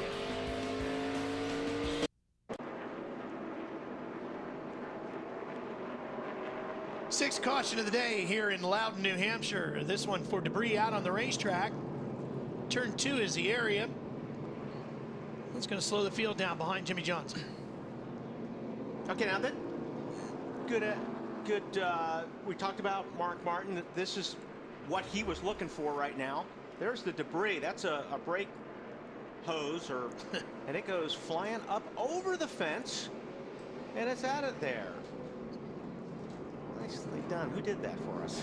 Soon to be mounted on a garage wall somewhere after they track a driver down the side. I tell you what, this is going to be good because Jimmy Johnson and Jeff Gordon, those pit stops were really close last time, and Jeff Gordon came out of the pits right behind Jimmy Johnson. One more second, and Gordon would have left with the lead. Yeah, exactly. And that, I mean, that's. Never mind. Go. Go. We'll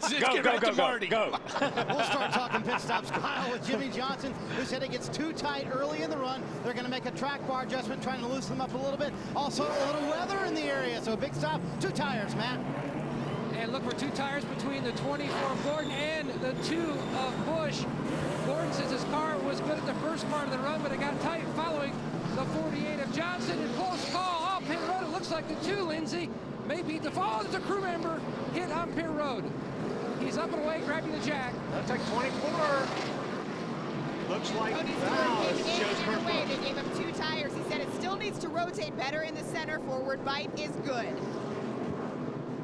Well, it has been a tough day down on pit road for the crew members here today. Look at that. Man, right at the line. Well, we'll come back, straighten it all out for you, and we will return for more of our live coverage of NASCAR here on TNT.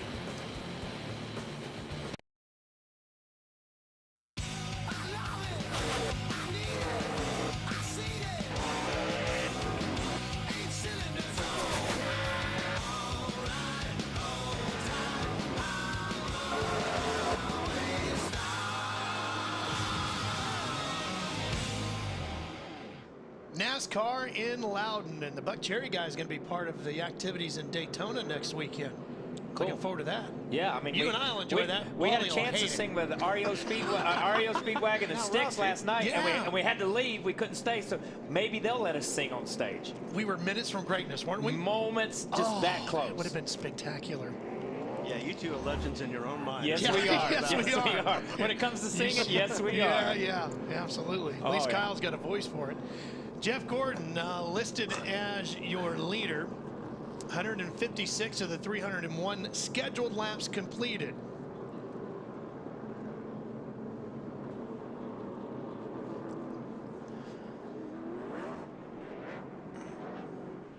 There you see Denny Hamlin, and fans want more TNT coverage. The Coke Zero in-car camera on Race Buddy lets you vote for and ride shotgun with Coca-Cola Racing family drivers. Check out the Coke Zero in-car camera on NASCAR.com's Race Buddy. Cast your vote now.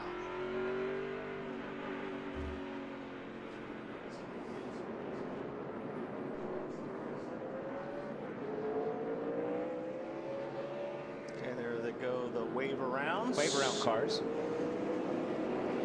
So we're waiting to make sure we're in a bunch. Yeah. Wow. Man, that's a long group.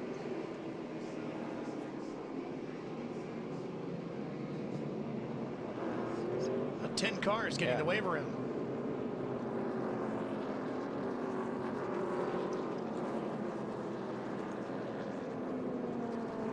Jeff Gordon going to take the outside lane. Yeah. Now the wave around, these guys can come and get to the back of the pack, but they can't pit. They have to take the green flag on the racetrack before they can pit. So once again, these guys are back on the lead lap, but they're just out of sequence. Now they can gamble and stay out and try to see and hopefully catch an earlier caution or a caution that comes early, or they'll wait and they'll pit. If they pit, they're going to basically lose their lap. At a place like this, you're basically a lap down. So I think you'll see almost all these guys, because the cycle just happened, what, 10 or 12 laps ago or whatever it was, last pit stop, you'll see these guys kind of stay out for a little while. Your only hope on this deal is to try to stay on the lead lap and get a caution. Yeah. You're for hoping them, for those guys that just got the wave around. Jeff Gordon going to start on the outside. That's the first time the leader has taken that spot, and it looks like it may just work out for him. I may have spoken too soon. But, you know, this happened earlier when the 2 took the inside when he was late. And he look just, at 48 down there. We're going to go 3 wide. Not going to work. Oh, Kurt gets a little sideways coming off a 2. Jeff's going to pull away, and then we're going to go side by side for second into turn 3. Look at Jimmy slide it in there. Actually, Tony Stewart just avoided 2 wrecks right there. The 2 coming off the corner, he checked up. Hey, how about Dale Earnhardt Jr. in the 88 on the bottom side, fighting over 3rd with his Hendrick teammate right now, Jimmy Johnson. 2 car. I'll tell you what, Jeff Gordon and Kurt Busch have raced so close together this afternoon, side by side. And trust me, these guys are looking out their windshield, and they're saying that. They're thinking, we may be racing to the rain. Look at Junior to the inside here. You saw these guys slide up into each other, and there's Junior taking a peek on the inside of the 2. Well, that time there was contact between the 2 and the 24, and Junior's going to try to get in there and get a little of this action as well. Even though there's not a lot of drop off on these tires, that doesn't mean they stick every lap, okay? Yeah. So you see the 2 drive down in the inside of the 24, but just can't make it work that lap. Especially when you're running in that hard. You know, when you're racing like this, you may drive that car in just a little bit harder than you have been all day, which is going to make the car slide a little bit more than it has all day. When you're running side by side, it doesn't take much before you're into the guy that you're racing. Boy, Lindsay, Lance McGrew, and the crew for the 88 have done a great job of dialing that machine in here today for Dale Earnhardt Jr. Gosh, Ralph, you're really right, and it's interesting because Junior had just said that the stop before this last one, it had made the car gain basically a tight condition that he wasn't happy with. So they tried to loosen him up a little bit. Obviously, it's working. But the other thing is, Junior's communication with his team has really improved on the radio. I mean, you hear a lot of, hey, guys, good job. Thanks for the hard work. And his crew members have said he's always been good to them, but in the past, it's been more of like an elbow and a thank you, buddy, you know. But he's really taken the time to communicate more and trying to gain more of a leadership role with this team. see he's searching a little bit there. He's looking around for a different groove right now. Junior went up high, saw that worked a little bit better, but I think he's realized that if he's going to pass the 2 car, it's going to be on the bottom. It's going to be on the bottom. But you see right in the middle, the 2 cars better in the middle of the corner. You see Junior go all the way into his door. It's a great in-car camera right here. Junior comes in, he coasts in, and you see he rolls in on the 2 car, and then boom, 2 car puts a car length or a half a car length on him right there. Now Junior's better right here, but right dead in the center of the corner, he gives that little bit of momentum up. It's been 37 races since Dale Earnhardt Jr. has last won a NASCAR Sprint Cup Series event. Hang on. Jimmy Johnson broke loose a little bit. Lost 2 spots. Lost 2 spots. Look at Truex get a run up off the corner there. Yep. Here's a guy that's been leading the whole race. Now all of a sudden he's got to deal with traffic and guys bugging him. And, you know, that's the difference with having that. You know, we always talk about the clean air. But boy, it's a lot easier to be running out front. Sometimes on places like this, I'm not sure it's as much clean air at a place like this as it is just getting into your rhythm. Getting into your rhythm really quick. Well, Marty, what's happened to the 48? He's dropped all the way down to 6 now. Yeah, I bet Wally and Kyle will tell you it's a little different on your radio when you're out in the lead and your radio's completely quiet. And then when you're back here where Jimmy Johnson is right now, it's like inside, outside, inside, outside. But really, this is a part of the run that Jimmy said earlier in the race they are not very good. He said we are very vulnerable in the early part of the run. At the end of the run, though, Jimmy Johnson's as fast as anyone. So I think as it settles out, Johnson will wind up being one of the faster cars. Right now, a little tough to hang on to, though. Very loose. And the problem with that is, Marty, it's just like what Mark was talking about. You don't want to lose the leader. You know, if you lose 5, 6, 7 seconds on the leader before your car comes in, it's really hard to make that gap up. You really have to, you almost have to be good the whole run anymore. You can't give up. Yeah, no, it's just like you were talking about Mark earlier. Mark was so far back, he couldn't give that up again. He's got back up in the race. They can't give it up for the first 5 or 6 laps. Jimmy is 2 seconds down right now to race leader Jeff Gordon. There you see Gordon out front, who's got about a half a second lead, Matt, over Kurt Busch. The previous run route, Jeff Gordon said his car was good. The problem, it was a tick tight because he was following his teammate Jimmy Johnson. Now he's out front, clean air. The trend that they've seen with the 24 car, he's been good from the beginning to the middle of the run, and then it starts to level out. Conversely, the car behind him, the blue deuce of Kurt Busch, his car takes a little while to get rolling. But from the middle of the run to the end, that's when his car is the best. Good on long runs. He just needs a lot of laps now to show it. Jeff Gordon has led 38 laps here now today. 168 laps completed here at New Hampshire. That's what everybody's been looking at through their windshields, watching that weather out there. Now, as we were driving in here this morning, we were commenting on how you're always going to get a little rain when you get up here, but today was really the worst weather we'd seen all weekend in the morning. Been blue skies. It's been really beautiful. They've had some rain, but it's come and gone, you know, over the weekend. But you know, this is good conditions. The wave buys are jumping up and down right now because this is exactly what they were hoping for, was this caution. Well, here's today's field summary brought to you by Burger King. We've had 8 leaders, 17 lead changes, 7 cautions for 24 laps, and only 5 cars listed as out of the event here this afternoon.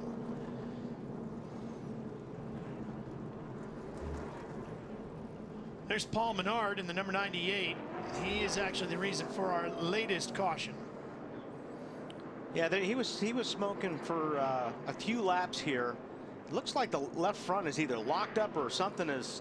That thing was just locked up. It was just locked up. That's what the smoke was coming from, was it was locked up, and that's why it wouldn't turn. Yeah. Obviously, I wondered. I'm thinking, why has he got a left front and he's going to hit the wall? You know what I mean? Yeah. But it was just locked up. It just would not turn. Then it was just shredding parts and pieces as he tried to make his way back to the pits. That'll happen when you have no tire on there. On those rare occasions when you have no rubber on the wheel, it will happen. What we say? You leave hot magma. That's it. All over the track. I love that. Magma. Hot magma. Hot magma. That is quite possibly the first time in the history of NASCAR television the word magma has ever been used. Yeah, I bet. Gordon went to the outside again. Worked pretty good last time. Why not, right? Yep. Yeah, but he and Kurt Busch have been playing this game all day. Yeah. Inside, outside, inside, out. You know what I mean? So, I mean, he knows Kurt's better up off the corner, or was earlier. You know, so if he goes there, he just takes out that move away from Kurt. He just needs a half a car length getting into the corner on the 2 car. If he does, he's going to be good off the turn 2. But if Kurt Busch runs them side by side through the middle of 1 and 2, then Jeff's going to have his hands full. They've raced each other very hard already this afternoon. They've definitely swapped some paint. Most of the time it's been pretty clean. After that last restart was fairly aggressive. Okay, most of the time, that first half of the race. Yeah. Okay, now we're going to see. We'll see if the 88 Junior makes it 3 wide going down, because these guys are going to start looking for the apron. Trust me, this time of the race, you can see more and more guys dropping down low. Well, here we go again. Coming to the green flag. Back underway. And Gordon gets a great start. Junior did not. Look at Junior. No, trouble! Oh, that's going to turn Truex. And Truex is going to get right into Burton, and we've got more problems. We got all kinds of people. Kevin Harvick, Brian Vickers, David Reagan, Yeah. Casey Mears is involved in that. Oh, what a mess for the 8th caution of the day. Lots of RCR cars sitting in that shot. And there's one of them right there. I think Kevin all 3 Harvick. RCR cars got in it. Yeah. Harvick, Burton, We didn't and see Casey Boyer. Mears. Oh, yeah, Boyer was not in it. And I'm going to tell you, Truex was a factor. This was a guy that had a shot at running in the top 5 and possibly putting himself in position to win the race. These guys were good today. I'm curious to see. I'm curious to see if it all checked up and just was a. Watch the 88. Okay, the 88 got sideways. And he's got Truex right behind him. And Kyle Busch. But Truex. Kyle couldn't really go anywhere. No. So Rudiman gets turned.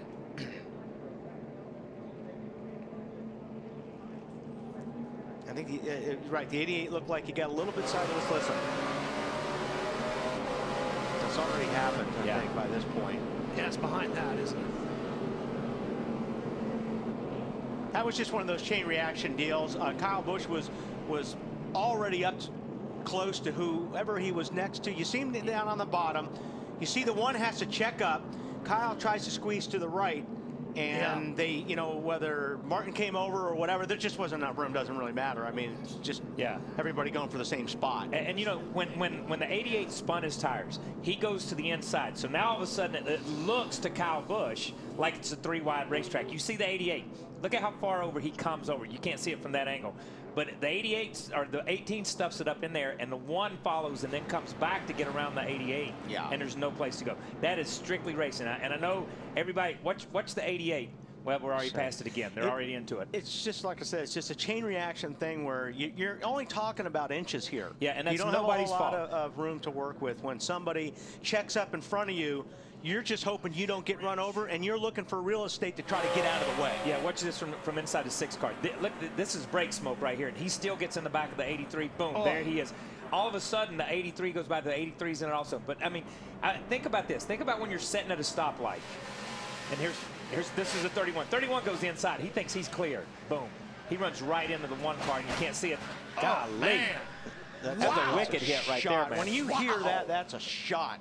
That was just a hammering, Marty.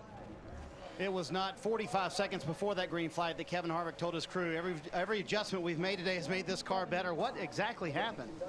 They just started wrecking up in front of us, and I tried to slow down as much as I could and just wound up right in the middle of it. But I just got to thank all these guys in the Shell Pennzoil Chevrolet. We got our car going really good, and we're starting to make good ground there. And I think we're up to 14th or 15th, and kind of typical of the year. So it's been a tough year, but we'll keep at it. It is unfortunate for these guys. It seems like every time they've had a really fast race car, something like this happens. They get in a wreck, not of their own making. Harvick going to survey the damage now, and there's plenty of it to survey here on the 29 car.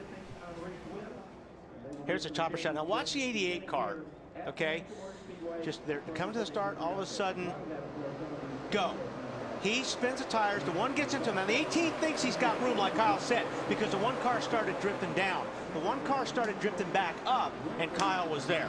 Yeah, and look, you look at this on face value, and all the people that are Kyle haters out there will say Kyle Busch caused it. He didn't. This is a train reaction. It's like leaving a stop sign. When you leave a stoplight, if you're right on the guy in front of you. Now watch this. This is just pure luck. Oh, yeah. Carl Edwards drives through it, and Carl that's pure Edwards, luck. and Carl never turned the wheel. Yeah. These 2 guys never turned the steering wheel, it didn't look like. But it's like leaving a stoplight. If you leave right behind somebody and they take off, Oh, Martin, And not you know, happy with Kyle Busch. And he's not happy, but I think when he goes and looks at it, he'll realize exactly what happened. Look, we've all been in that position where you think the guy behind you run over you, you run into the guy in front of you, or whatever, but it's not that way. I think when you look at it and you take it back, it's not anybody's fault. Well, our first red flag period of the day as they brought the field to a stop of the backstretch.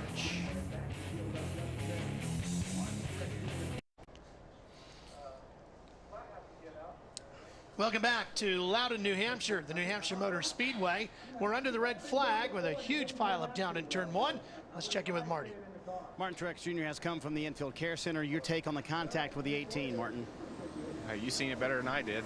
You know, I'm not sure what happened in front of us, the 88 or the 2 spun the tires. I think it was, I'm not sure who it was, but I was just, you know, staying in line, doing what I could do to get going. You're not, you know, you obviously you can't pass before the start finish line, and I guess Kyle just decided he didn't want to lift, so, you know, just an innocent victim today.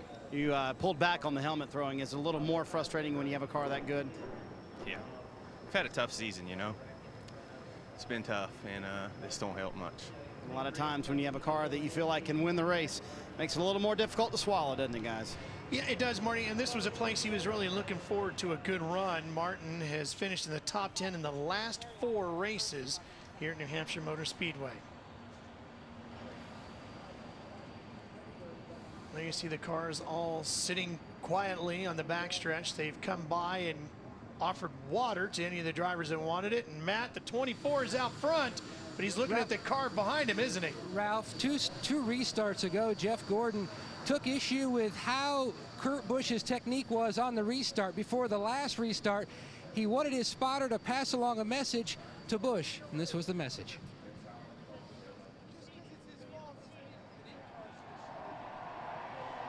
Two car, if he pushes me up out of the groove, he better make sure he does it all the way, because he's not going to make the next corner.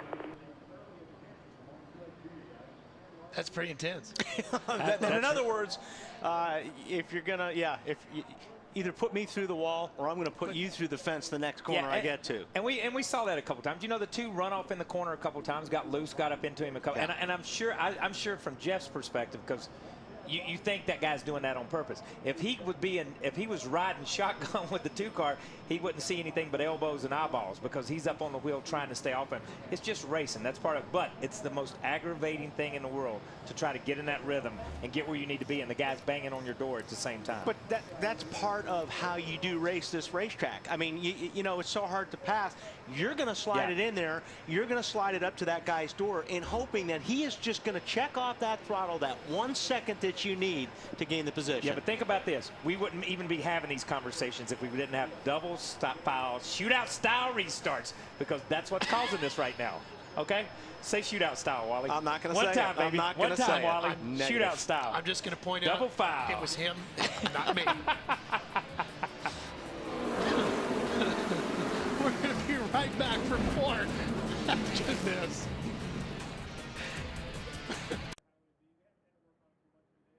This 4th of July, sparks will fly at Daytona as TNT's wide-open coverage brings you closer to the action with more racing and fewer commercials. The drama doesn't get any bigger than this. Don't miss the Coke 0400 at Daytona, powered by Coca-Cola. Saturday at 7:30 only on TNT. Going to be a great 4th of July weekend. We sure hope you can join us live on TNT. Log on to NASCAR.com now and watch up to 4 live camera angles at once. The TNT Race Buddy Mosaic View. TNT Race Buddy on NASCAR.com.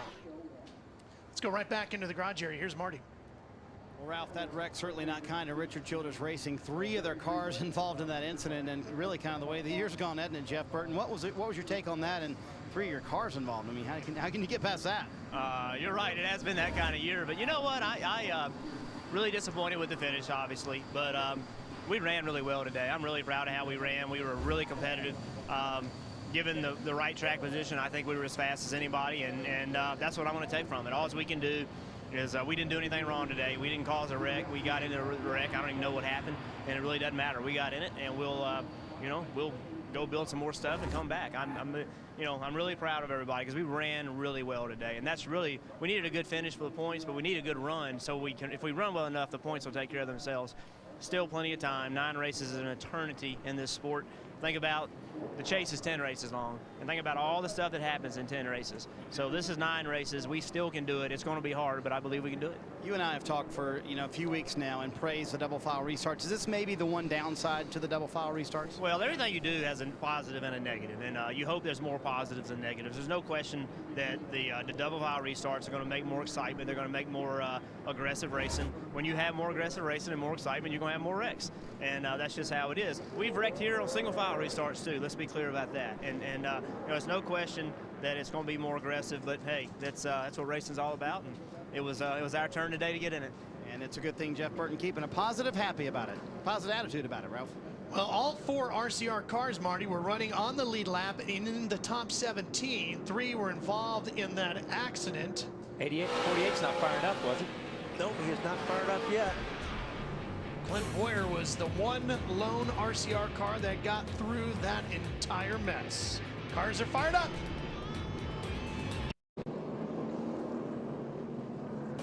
Cars are rolling. That means the yellow flag is back out. The crews could not work on the cars while the red was displayed. Now that the yellow flag is out, work can begin on the cars. So, well, as we get ready for our Ask the Booth, with the cars being worked on now, I guess it begs the question, what's going on with that crew chief, car chief? Well, it's funny because like around IndyCar racing, they were called chief mechanics.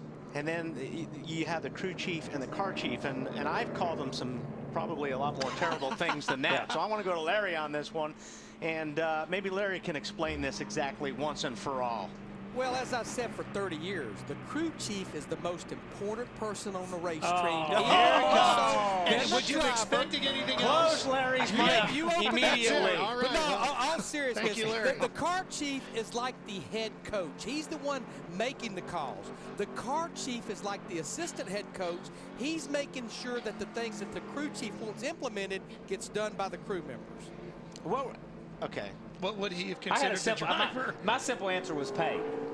Yeah, that's the difference. That's the difference. The pecking order. See, that's the the pecking big order. difference in the driver and the crew chief, too. The crew chief is a very underpaid, smart person. Good answer, Larry. Good answer. Hey, in all honesty, here's my definition of a crew chief. A guy that works 7 days a week, that couldn't get paid a lot of money, that comes 3 days a week into the racetrack to listen to a guy that makes millions tell you how bad everything is. The way it should be. Yeah, there's a lot of people out there would say that's a wife's job, too. Sorry, Larry. Yeah, I concur. Close Larry's mic. Before I get in any deeper. Yeah. Gary, of course, Larry made some pretty good calls here back in 1996 when he got a win with Ernie Irvin. What? I was going to say that, but Larry's last couple of years, he was paid millions not to listen to the driver. That's good. I'm going to tell you what, that accident right there took out some good cars that could change the complexion of the race. When you look at RCR was having a good run. Jeff Burton's attitude was great because what Jeff said was, we didn't get the finish we want, but we were running competitive. And that's the first time the RCR cars as a group and as a whole have had top 10 or top 15 cars. Truex, I thought Truex was the fastest car in the last practice yesterday, so I thought Truex had something, and he was coming. He was there in the top 5 or 6. So when you look at it, I'm not sure it's going to change the point situation any and how we look at the chase, but it is going to change some of those guys that are fighting. Now, it will be interesting to see if that message from Jeff Gordon got delivered to the two and see if Kurt Busch, how he takes it. Maybe he'll just go ahead and push him on through. If we see Kurt get to the corner and not turn, we know that the message got delivered. Well, yeah, but sometimes when that message delivered, it's like, oh yeah, oh really? Okay, we'll see about that. I mean, Speaking normally from when those experience, messages, Wally? when those messages get delivered, normally it doesn't intimidate the other driver. It just ticks him off a little bit more. So I'm looking forward to this restart. That's where I'm going with this. 4 Hendrick cars in the top 6 right now. One of them is your race leader, Jeff Gordon. He's going to bring the field off of 4. And here we go again. Jeff got a good restart right Every there. restart has been really good. He's cleared them by a car length by the time he gets to 1. So the thing is, you see all that stage ride down there on the bottom. Jeff had to tiptoe through it, but Kurt had to run right through it. Oh, we got a man, corner wall. is that Ryan Newman in the back. Yeah. Newman just walls it coming up off a 2 in the 39. There's right back in there. I'll tell you what, Kurt Busch is still hanging in there. He's not afraid to go up in there, is he? Jimmy Johnson right there with him. And Tony Stewart, yeah, look he at, slipped just a little bit. Little contact. Boy, that's close. Is Jimmy going to take a look? This is going to be interesting. Can't go 3 wide. No, and he backs out of it just at the entrance to the corner. And look on the outside here, the 14 car, Tony Stewart.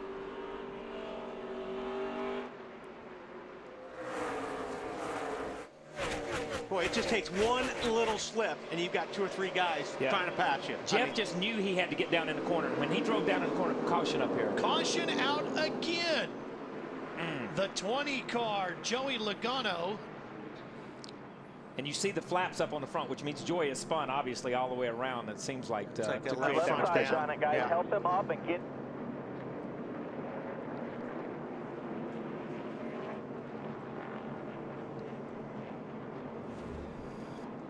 See the 20 car right here.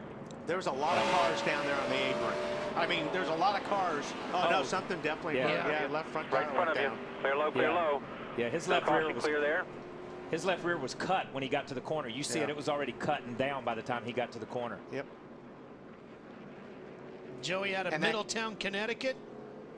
That could have been contact. And this could have been with the 39 in that crowd. Yep. Oh, That's what. But it was his left rear that went down, but it was his 00 car that got But the into 00 car was on the his left inside. rear. Yeah. Joey was running in 21st. And the caution is out again here in Loudon, New Hampshire. So we'll take care of some business and return to more live coverage.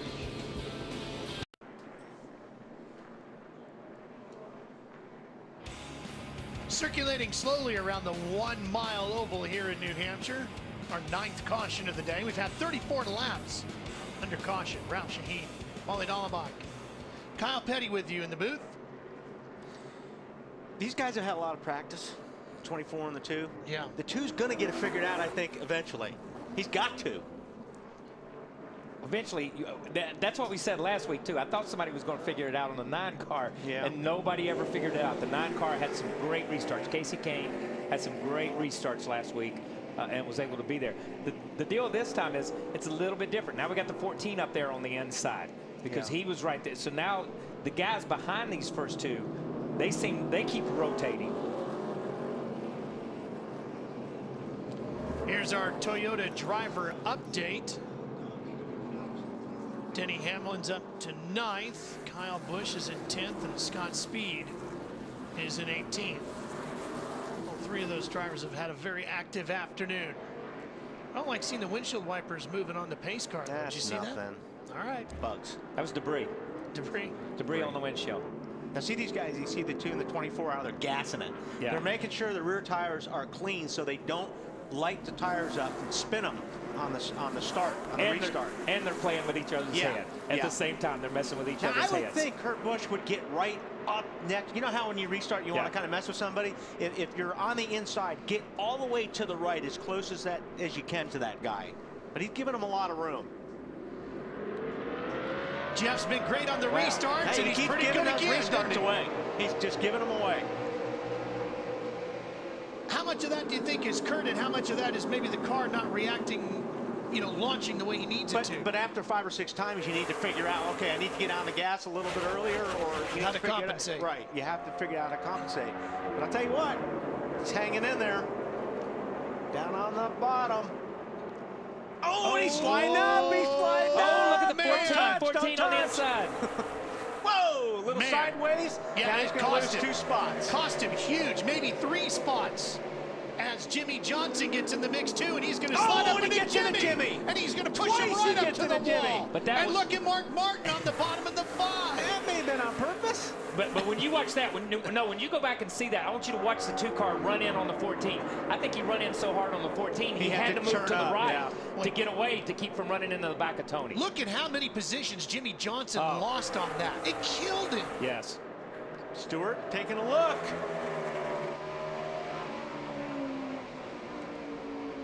They better not let Tony get to the front here. Yeah. Not the way that this thing's been working the last few laps. You hear him on the gas. I was going to say that. Just pumping Caution that is thing. out. 10th caution of speed the day. in the wall. Wow. Scott Speed. That hurt, I'm not going to lie. Did you hear him? That hurt. That hurt. I'm not gonna going to lie. Not going to lie. That hurt. Hey, how about Sam Hornish in the 77? Yeah. All the way to 4th. How about Nice this is job. turning into a Team Penske against Team Hendricks here when you look at this. We're doing pretty good with these yellows right now. I'm okay with them, I guess. Doing an awesome job on these restarts, man. Yeah, maybe we'll get a chance right here to go back and see this deal. You see the 2 car. He's already been passed by the 14. Now, as he goes down, he's got his left front right there, and then he goes up from the other angle. But you see, he's got the wheels cut to the right, so he's just run down in there. He's saving himself saving all the way himself. up, and it just happened to be Jimmy Johnson was there to actually help save him. Yeah, those old drivers always used to tell you, you watch him right here. This is off the corner of the 14 car, and right there he is. You see that wheel, and it just works up the racetrack. Those guys did a great job behind them. And don't forget those 2 guys were kind of together last weekend in a little situation. Yeah. Remember Jimmy Johnson, and here's Speed. And, wow. yeah, Somebody had already turned him. Tagged him. Yeah. Jimmy Johnson's now listed in 10th. He was right up in it. Good to see Scott Speed get out of that car and walk away. We're coming back for more.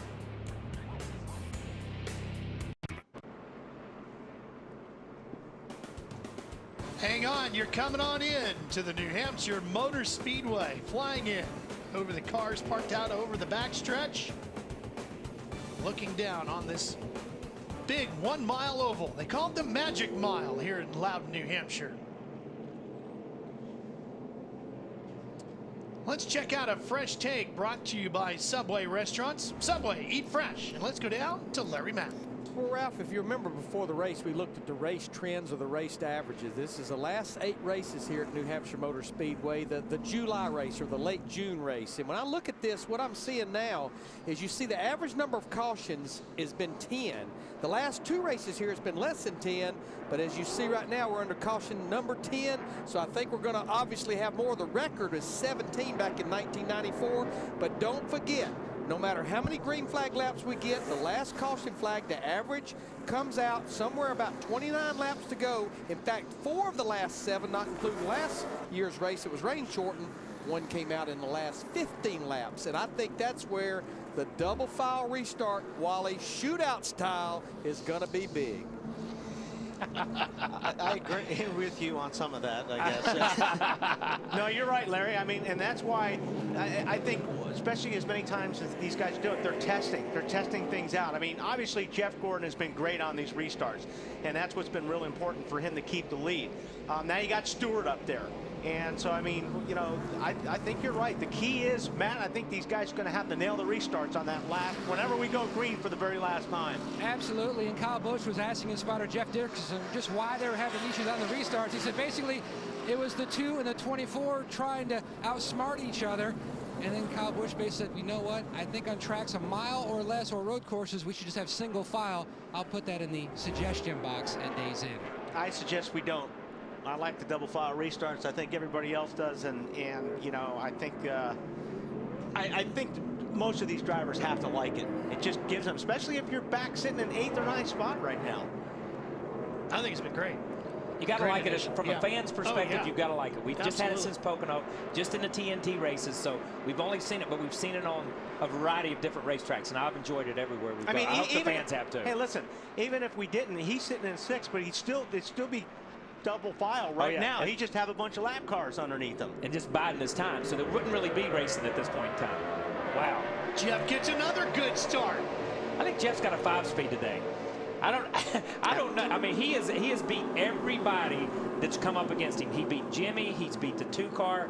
He beat the 14 off the line. Now the 14 drives back up under him, just like the 2 car, just like Kurt Busch has all afternoon. Now, but he still beats him on the restart. Yeah, and this is where he's going to get him. The 14 has just been rolling in the corner so strong today. Did the slide job just like he did earlier. Crossover. Not quite. Gordon though. tried to respond to the inside.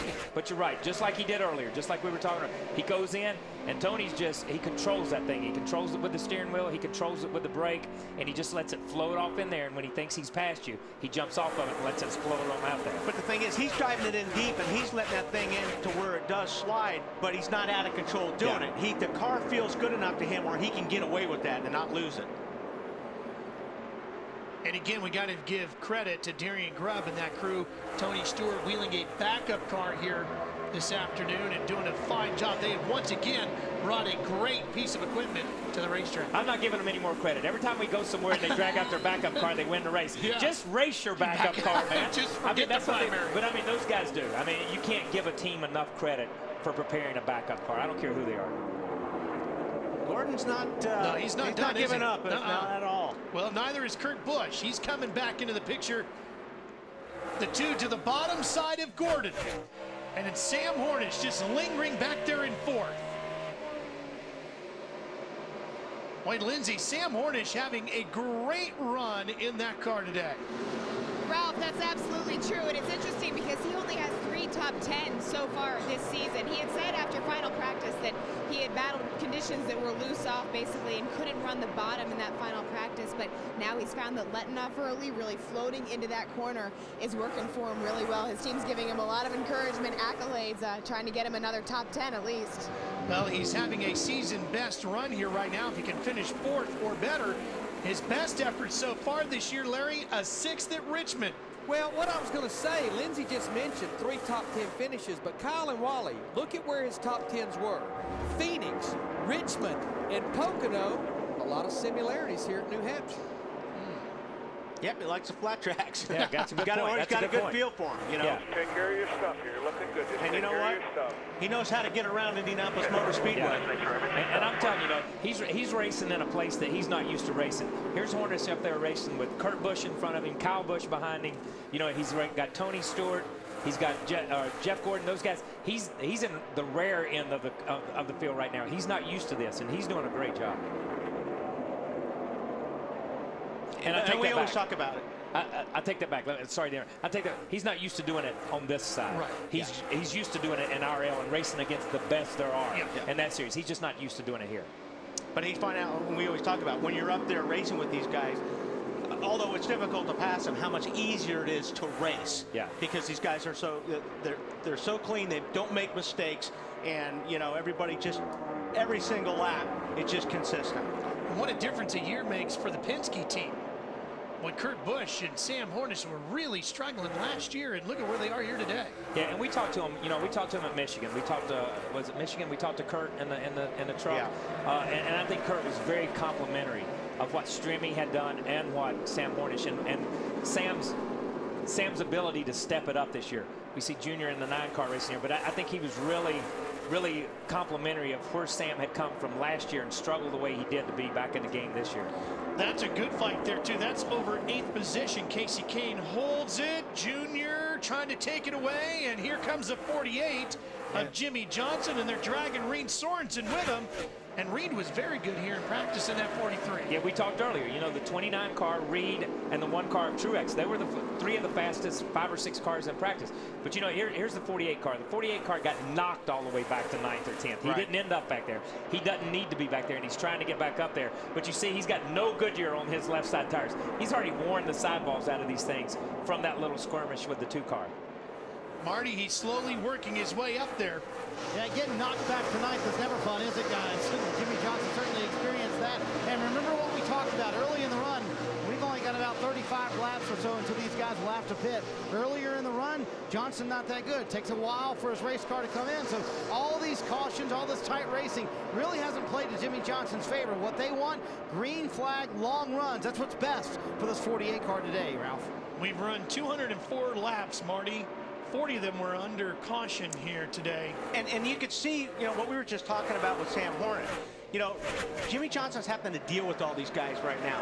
You know, Casey Kane and Sorensen and all these guys. He's not able to use the racetrack that he's used earlier when he was leading the race. He didn't have anybody bothering him, and he was just clicking off those laps.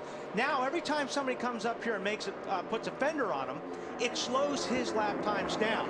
Now he's 5.5 seconds behind the leader. And that's what kills you on these situations. Even if you've got a really fast car, when you're in traffic, you lose time.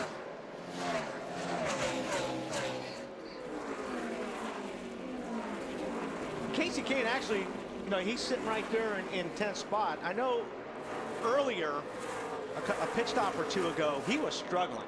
He was way down, and he was, you know, just hanging on. So whatever changes they've made to that 9 Budweiser car have worked, because now he's hanging in there. And you know, they're coming off a win, so obviously they have some momentum with Casey. But those guys have been impressive with the 9-car Richard Petty Motorsports.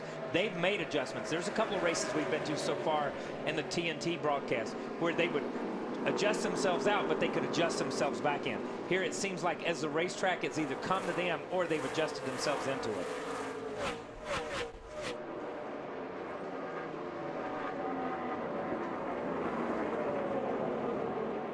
Well, Larry, I know you were already working the calculator and starting to think ahead about pit stops. 208 completed.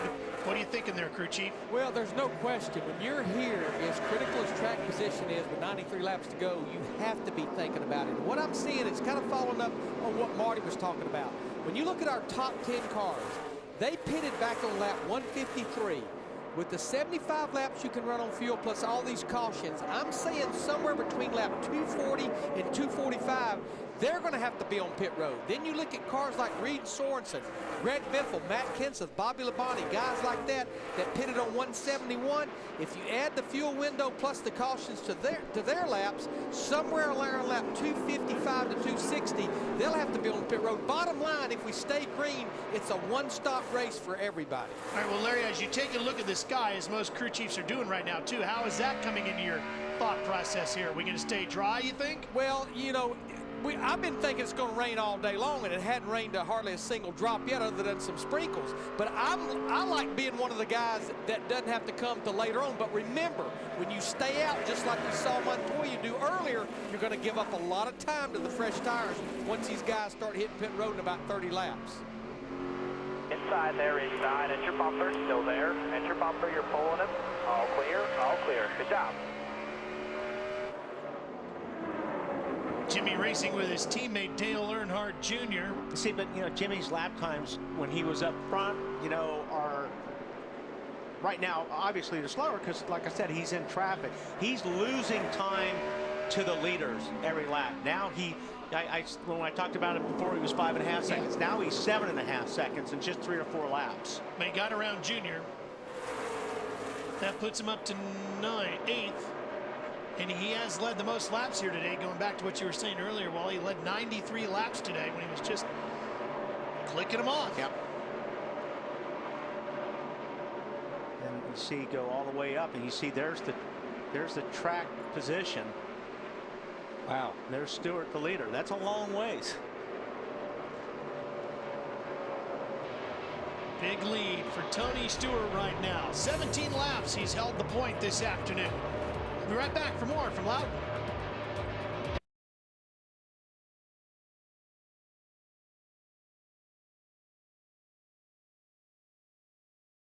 Back to the racing here in New Hampshire as Tony Stewart continues to work his way around the magic mile. Jeff Gordon trying to chase him down. That's the fight for the lead. Separated at the line by half a second, and Jeff picked up a 10th that last time around.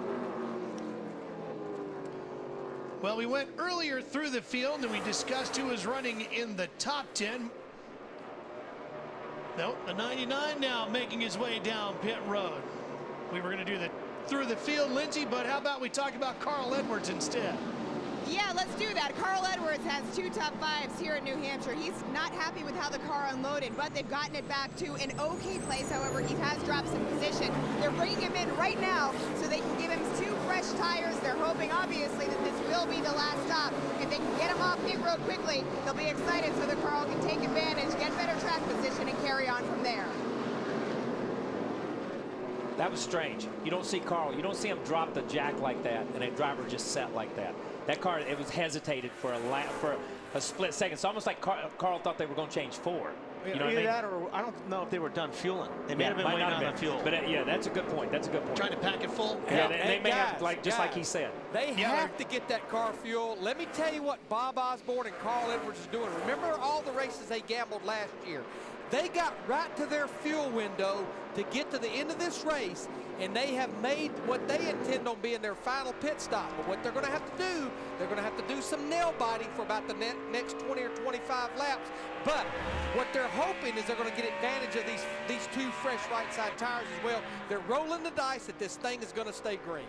Okay, so Larry, what you're saying is they're conceding the fact that they can't outrun Stewart or the 24 or Kurt Busch and those guys. So the only way to beat them is to out-strategize them. And Kyle, you look back at 2009, they won 9 races. They maybe only had the best race car at about 4 or 5 of those races. And also, Larry, you got to look at, he's the only car 1 lap down.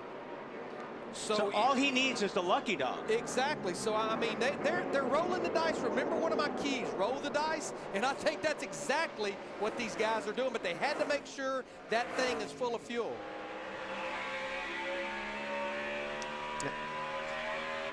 It's going to be interesting to see how this plays out. I mean, so many times as we run these races and you see guys win on fuel mileage or you see guys win for this, you know, it's always a criticism. Well, I want to see racing. I don't want to see these guys. Is that Carl talking? It'll be a while. Who's the next one, Bob?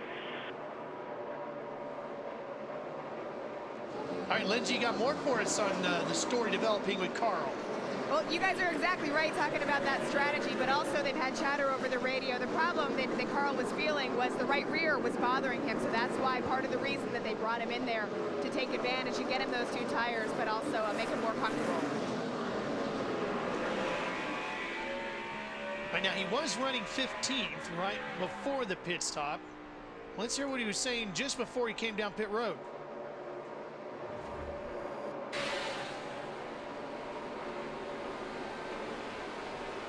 I got a wheel falling off. Hi, bud. If you think something's wrong, let's kick. Got the 31 car slow up ahead. Coming to you this time. Coming to you. It's unusual, though, for a wheel to feel like it's coming off that late in a run. That late in a run. He had to have had something else. Or I would say he would have had something else, because most of the time when a wheel is left loose, you start to feel it easy, and then all of a sudden it goes. But it's not. It's not going to within last like 5 or 6 laps. Yeah, it's not going to last 25 or 30 laps. That's right. Not that drastic. And I mean, you know, he said, I got a wheel falling off. He didn't say it was loose. He didn't say it was vibration. Yeah. He felt like, and he came in the next lap once he made that call.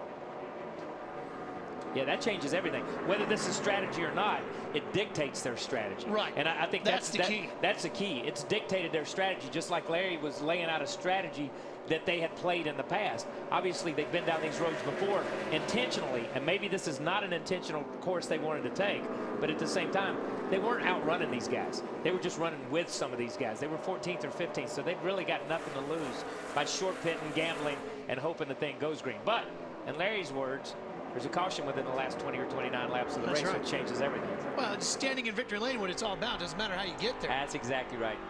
Check cash is the same, and the trophy still goes on the shelf in the same place.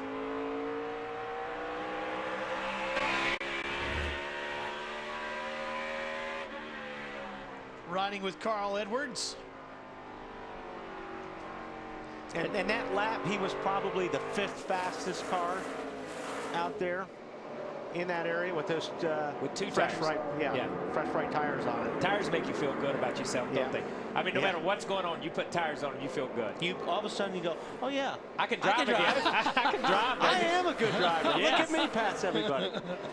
Well, Lindsay, now that they've bolted some confidence onto the side of the 99, what are they saying about that wheel problem? Well, they're talking about it, and they just wheeled off a couple wheels here, and you're right that it was a loose wheel, that was the problem that was bothering Carl Edwards. So that is why they brought him down.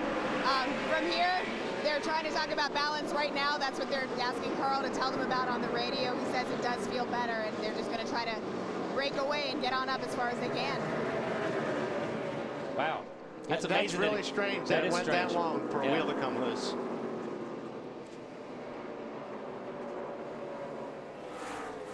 There could be other issues. Yeah. that we don't know about, but we talk about no matter what. Yeah, right. Exactly. Because, I mean, that is. It could be something else that's making the wheel loose. That's making the wheel there. loose. Something that's rubbing, something, and he could have gotten hit. Something could have happened back there. Jimmy Johnson getting inside of Mark Martin, and that'll move him up a spot. Well, he's coming towards the front, Larry. It's taken him a while to get there, but he keeps inching his way closer to the front of the field. Well, it's been interesting watching this 48 car this week. Normally on Friday, Chad Knaus and Jimmy Johnson, they only make 3 or 4 short runs strictly working on qualifying. But I have watched this car in 3 practices, just a little over 3 hours of practice in these 2 days.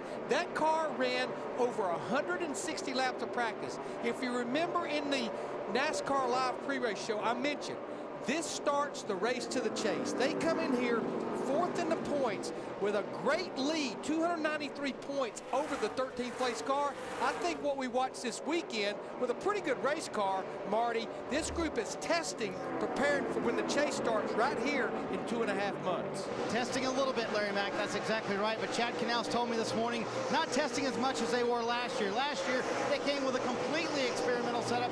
This year, a little more conservative because they feel comfortable with their baseline setup. Jimmy, pretty quick right now, and everybody closing in on those green flag stops about 5 to 6 laps from now. Oh, here's the 18 in, Matt. Kyle Busch is in, track bar adjustment. The car just absolutely will not turn.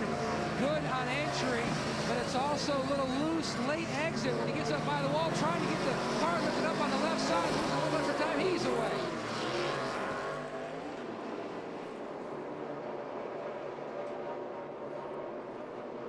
All right, so it looks like the door is wide open now, right? For what? Pit stops start coming in. No, this is where Kyle and I get real confused. Yeah, this is because these guys right now. there. And we'll watch this. We'll watch it. I mean, you know, as you look at the leaders. Here's Tony.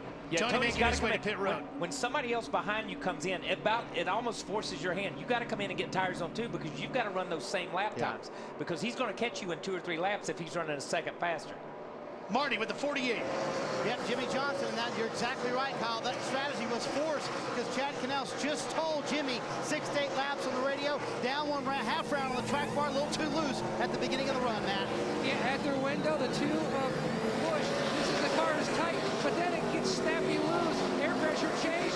The 24 Gordon service already complete. He says the car was still loose on entry, just would not cut across the center of the corner. Lindsay. Matt, Tony Stewart also battling conditions loose on entry. They brought him in, gave him 4 tires and fuel, sent him down and away.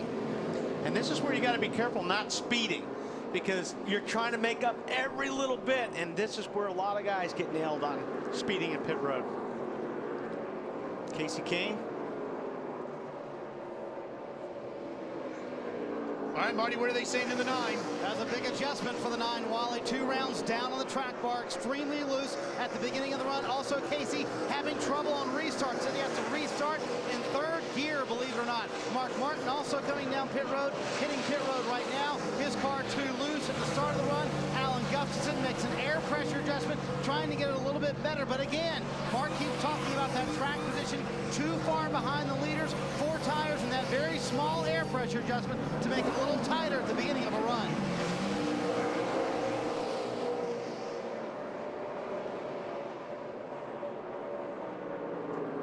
And Elliott Sadler slides in for his service. Here comes Greg Biffle. Let's go back and take a look at Tony Stewart's stop again. Seemed like it took a little while. Well, right there towards the end of the stop, let's take a look. It looks like they get, they got hung up on the right front, lug nut. And we saw this same thing happen to this, was it at Pocono? Yeah. It was one of our earlier races, but you heard Tony give him encouragement. Don't worry about it. We'll get this thing straight. The difference is this is a green flag stop. Okay, those were caution flag stops, and it was okay to lose a position or so. When you lose on a green flag stop, when you lose that extra second and a half, that's 100 yards, that's 50 yards, whatever it is on the racetrack, and Tony was out in front that much. So Bobby Labonte in the number 96, shown as the leader. In front of Matt Kenseth, Ryan Newman, Michael Waltrip, and Joey Logano right now. All listed as the top 5.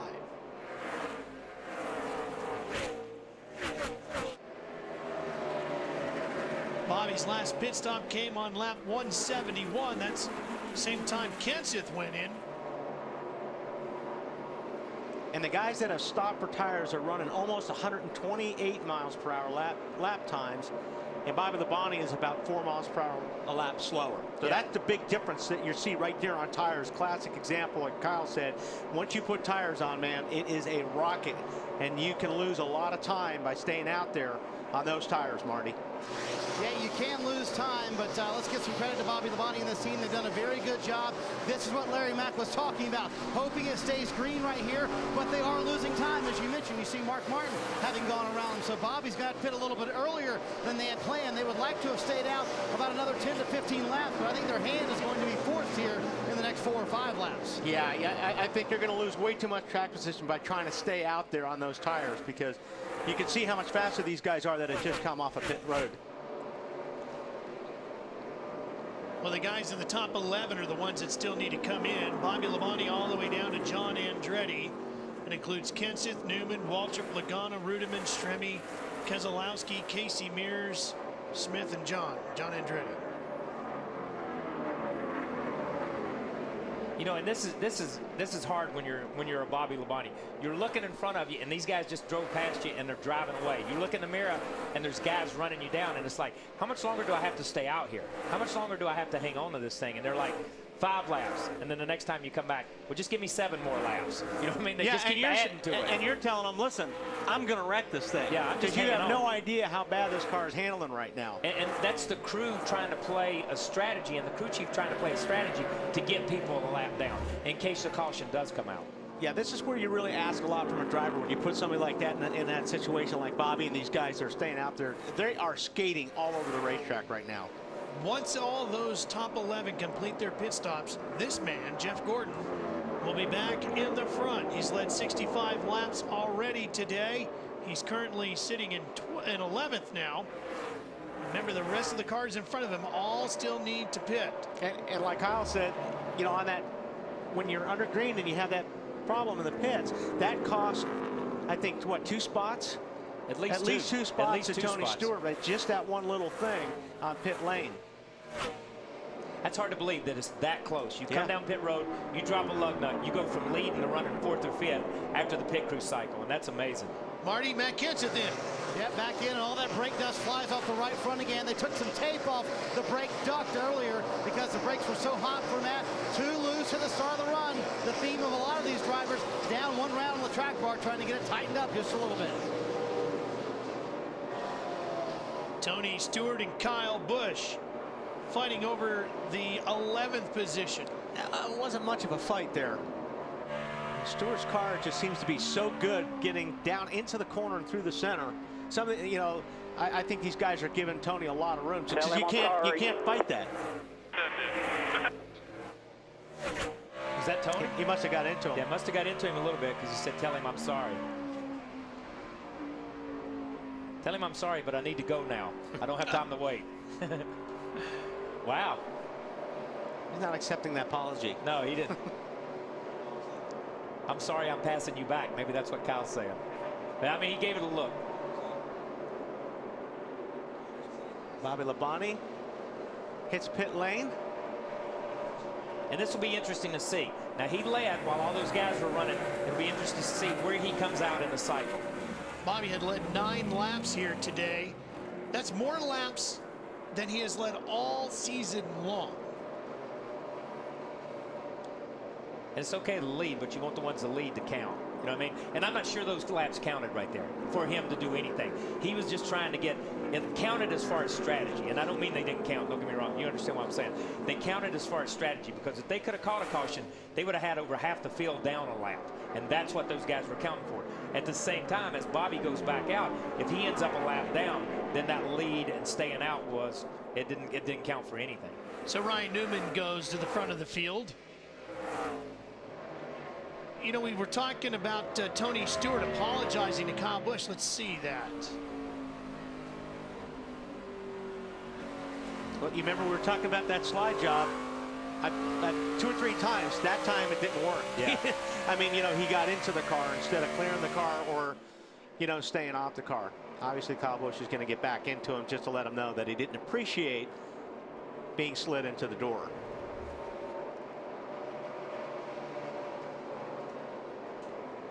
But you can see Tony's car is so much faster. Tony's car, you gotta. Yeah, Tony's car is so much faster right there, right in the middle of the corner. I mean, he just wears them out right now.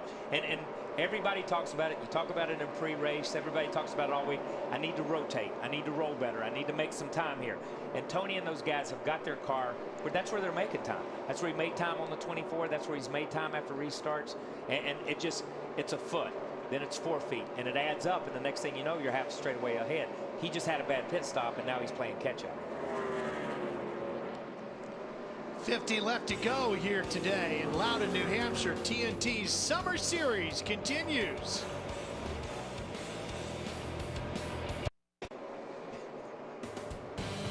Ryan Newman continuing to lead here in New Hampshire. He's been up front for 9 circuits around the Magic Mile. 46 laps left to go here. But of course, Newman still needs to pit. You know, these guys are absolutely stretching it right here because these other guys are running 4 and 5 miles an hour. This is a Hail Mary right here. This is a Hail Mary. But we raining here real soon. There's your Hail Mary right there. See it over there off the tree. Great call there, Wally, because that is a Hail Mary right there. Anytime, can put a radar. And they got their fuel. They're just getting killed on tires right now. You know, and they're just getting outrun. I mean, 3 or 4 miles an hour on tires, lap after lap. He's got 10 seconds. The guy he's got to worry about is Jeff Gordon, who's sitting in 6th. Newman's got 10 seconds on Gordon right now. So, you know, depending on the traffic and everything that Gordon's in, he could probably hang in there for another 10 laps, 15 laps. Matt, you got more for us on Newman's car? Trying to race against the rain. You look at the day that they've had. They've been near the front, then they faded to the back. He went back and forth between extremely loose and also too tight. Bounced it off the wall once, and now they're in a position. Rain's in the area. That's where they're battling. The last pitted around lap 183. Right now, he says the car is tight. They're just trying to wait out and see if maybe they can win on rain. They've done it before. Well, the other thing is he's not losing any time to Michael Waltrip. In fact, he gained a 10th on him, and Waltrip sits in 2nd right now. Yeah, he doesn't. I don't think he needs to worry about, you know, 2nd, 3rd, or 4th. He's got to worry about Jeff Gordon. And Gordon's been a little bit in traffic, so Jeff hasn't been making up a ton of time on Newman. I mean, with that last lap, Newman was a 124-mile-per-hour lap, and Jeff Gordon was a 125-mile-per-hour lap. That's not a lot. That's not a ton, no. Get up to the minute pit stats, time behind leader, speed, standings, and live in-car audio. Try it free at NASCAR.com/raceview now. Should take a look at Jeff Gordon's stats there. Of course, don't forget a driver with the number 39 has never won a NASCAR Cup race. Could today be the day?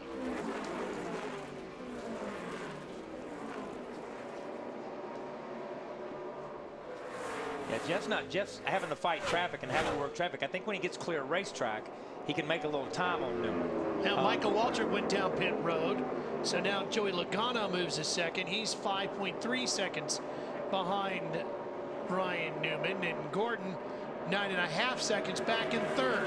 Yeah, that rain's going to have to come pretty quick here. And come hard when it comes. Yeah, for Newman. For Newman, I mean, because it's going to have to pop up over turn 3 here and wet down everything for it to really work out. Because Michael and Bobby Labonte and those guys, as they've stayed out longer and pitted, they're a lap down now.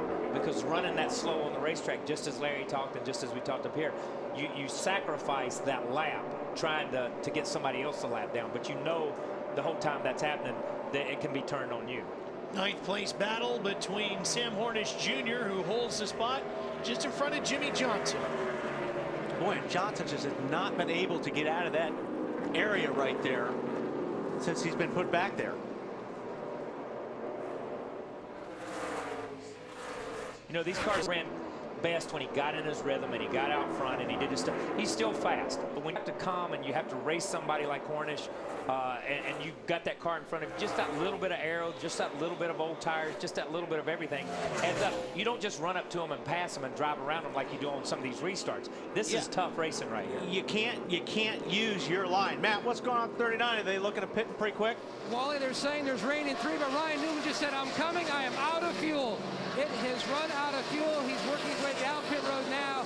Be interested to see if he's got enough to keep the car running so he's got accurate pit road speed into his box now.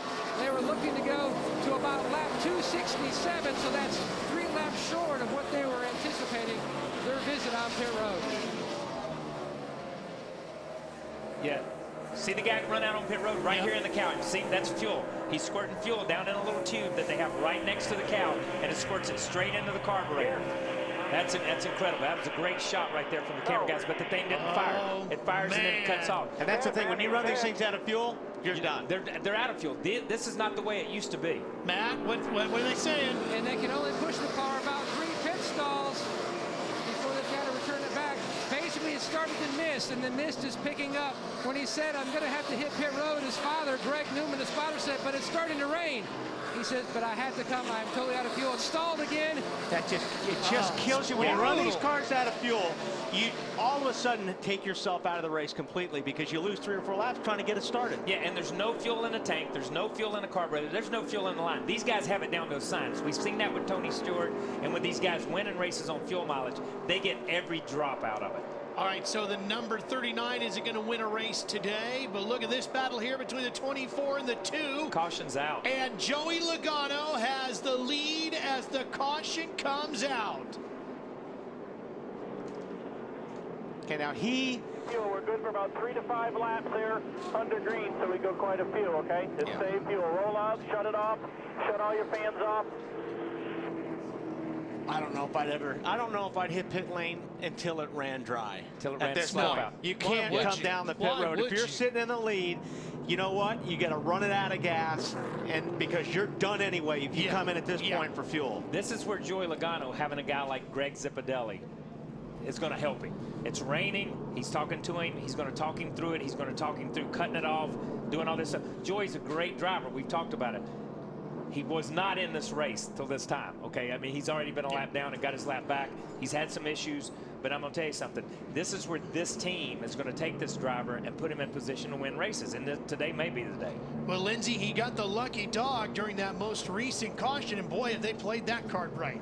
Yeah, their crew chief Greg Zipadelli just came on the radio and said, okay, everybody be ready on pit fuel just in case we sputter or anything on pit road so we can take care of him if anything happens. But I got to tell you, I mean, Joey Logano is here in front of a bunch of family and friends because obviously this is one of the tracks he considers his hometown. And if you could hear the communication, as I think you guys played before on the radio, I mean, they're just saying save fuel, save fuel. So obviously right now, I can't imagine what he's feeling inside of that race car. The driver out of Middletown, Connecticut, racing here at what would be his home event.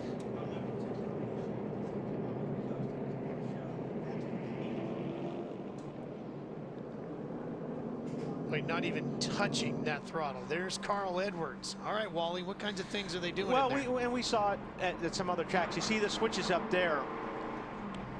That's the kill switch. And you know what he's saying is you got to hit that switch off, let the car coast, then put that switch back on. That's going to save you some fuel.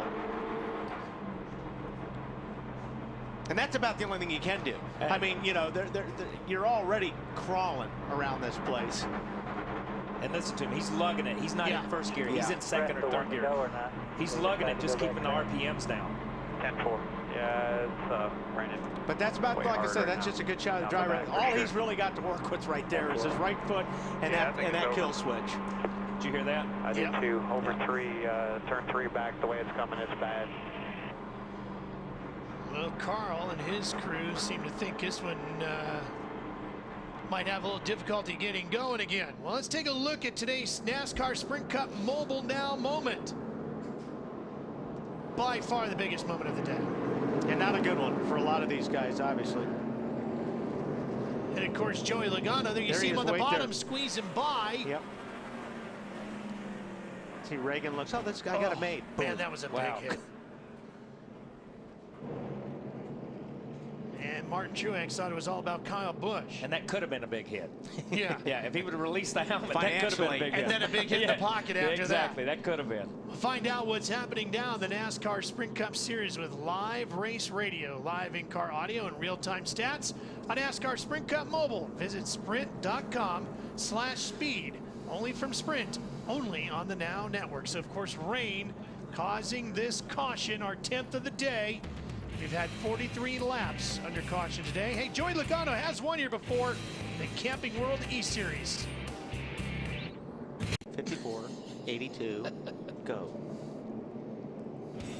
Race fans, let's check in with Larry Mack for his rankings for today's AT&T fastest pit crew at Loudon.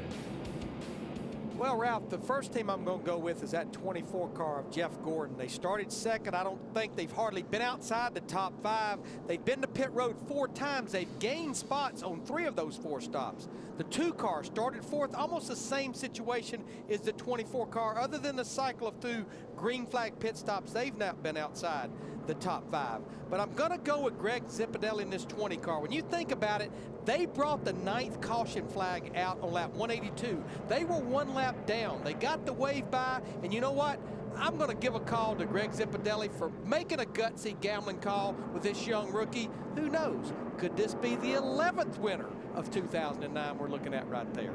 Wouldn't that be something? Fans, we want to hear from you. Cast your vote for the AT&T fastest pit crew of today's race from your AT&T phone. Text in the car number for the pit crew you think is the fastest and most valuable in this race to 2258.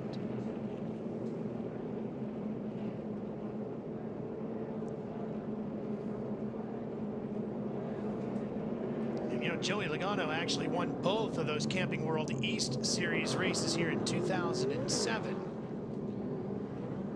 We can only imagine the things going through his mind right now. We were able to tap into his radio to hear some of it.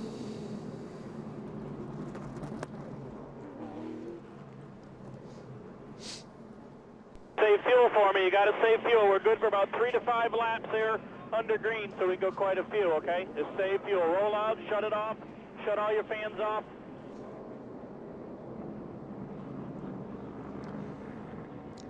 I think he's going to be coming down pit road. There's a couple of those guys that are up there. You got Keselowski in the 09 car. Yeah, 00, Dave Bruneman. Yeah. And this helps these guys. These guys that were trying to save a little fuel, this helps them to bring them down pit road and cut them off.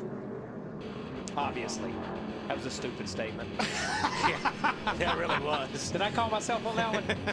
I was in shock. We'll be back.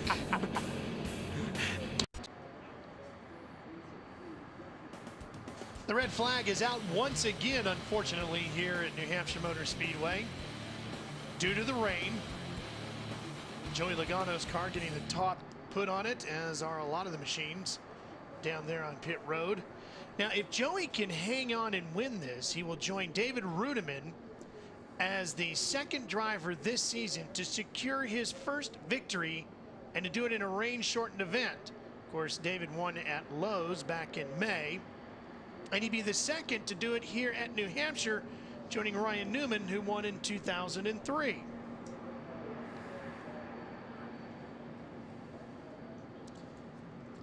Don't forget, next week, we're going to have everything nice and dry and under the bright lights down at Daytona with our wide open coverage. I always love watching that race anyway. Yeah. That's going to be fun. That's going to be a fun race to do. Be a lot of fireworks that night, on and off the track. It's just fun because even in the booth, you get in the rhythm of calling the whole race. You just continually go through the thing. You don't have the breaks that cut it up, that chop everything up for us up here too, and it's good. And that's a great race, and I'm looking forward to the double file restarts down there. I'm telling you, I am. It all begins at 6:30 p.m. next Saturday night. Make sure you join us as TNT's Summer Series continues. And you can see the rain is coming down harder, and they're going to bring the jet dryers to a stop because the rain was just coming down a little too much. Well, hopefully you joined us throughout the day as we began our coverage today live from here at New Hampshire. If you did, You saw the story that we had for you about Greg Zipadelli and his young driver, that man there inside the shadows, Joey Logano. What do you guys look forward to when you get to come to this track? I love coming here. I've had a lot of success in the past. We're gonna have a great weekend this weekend with Joey. He's excited.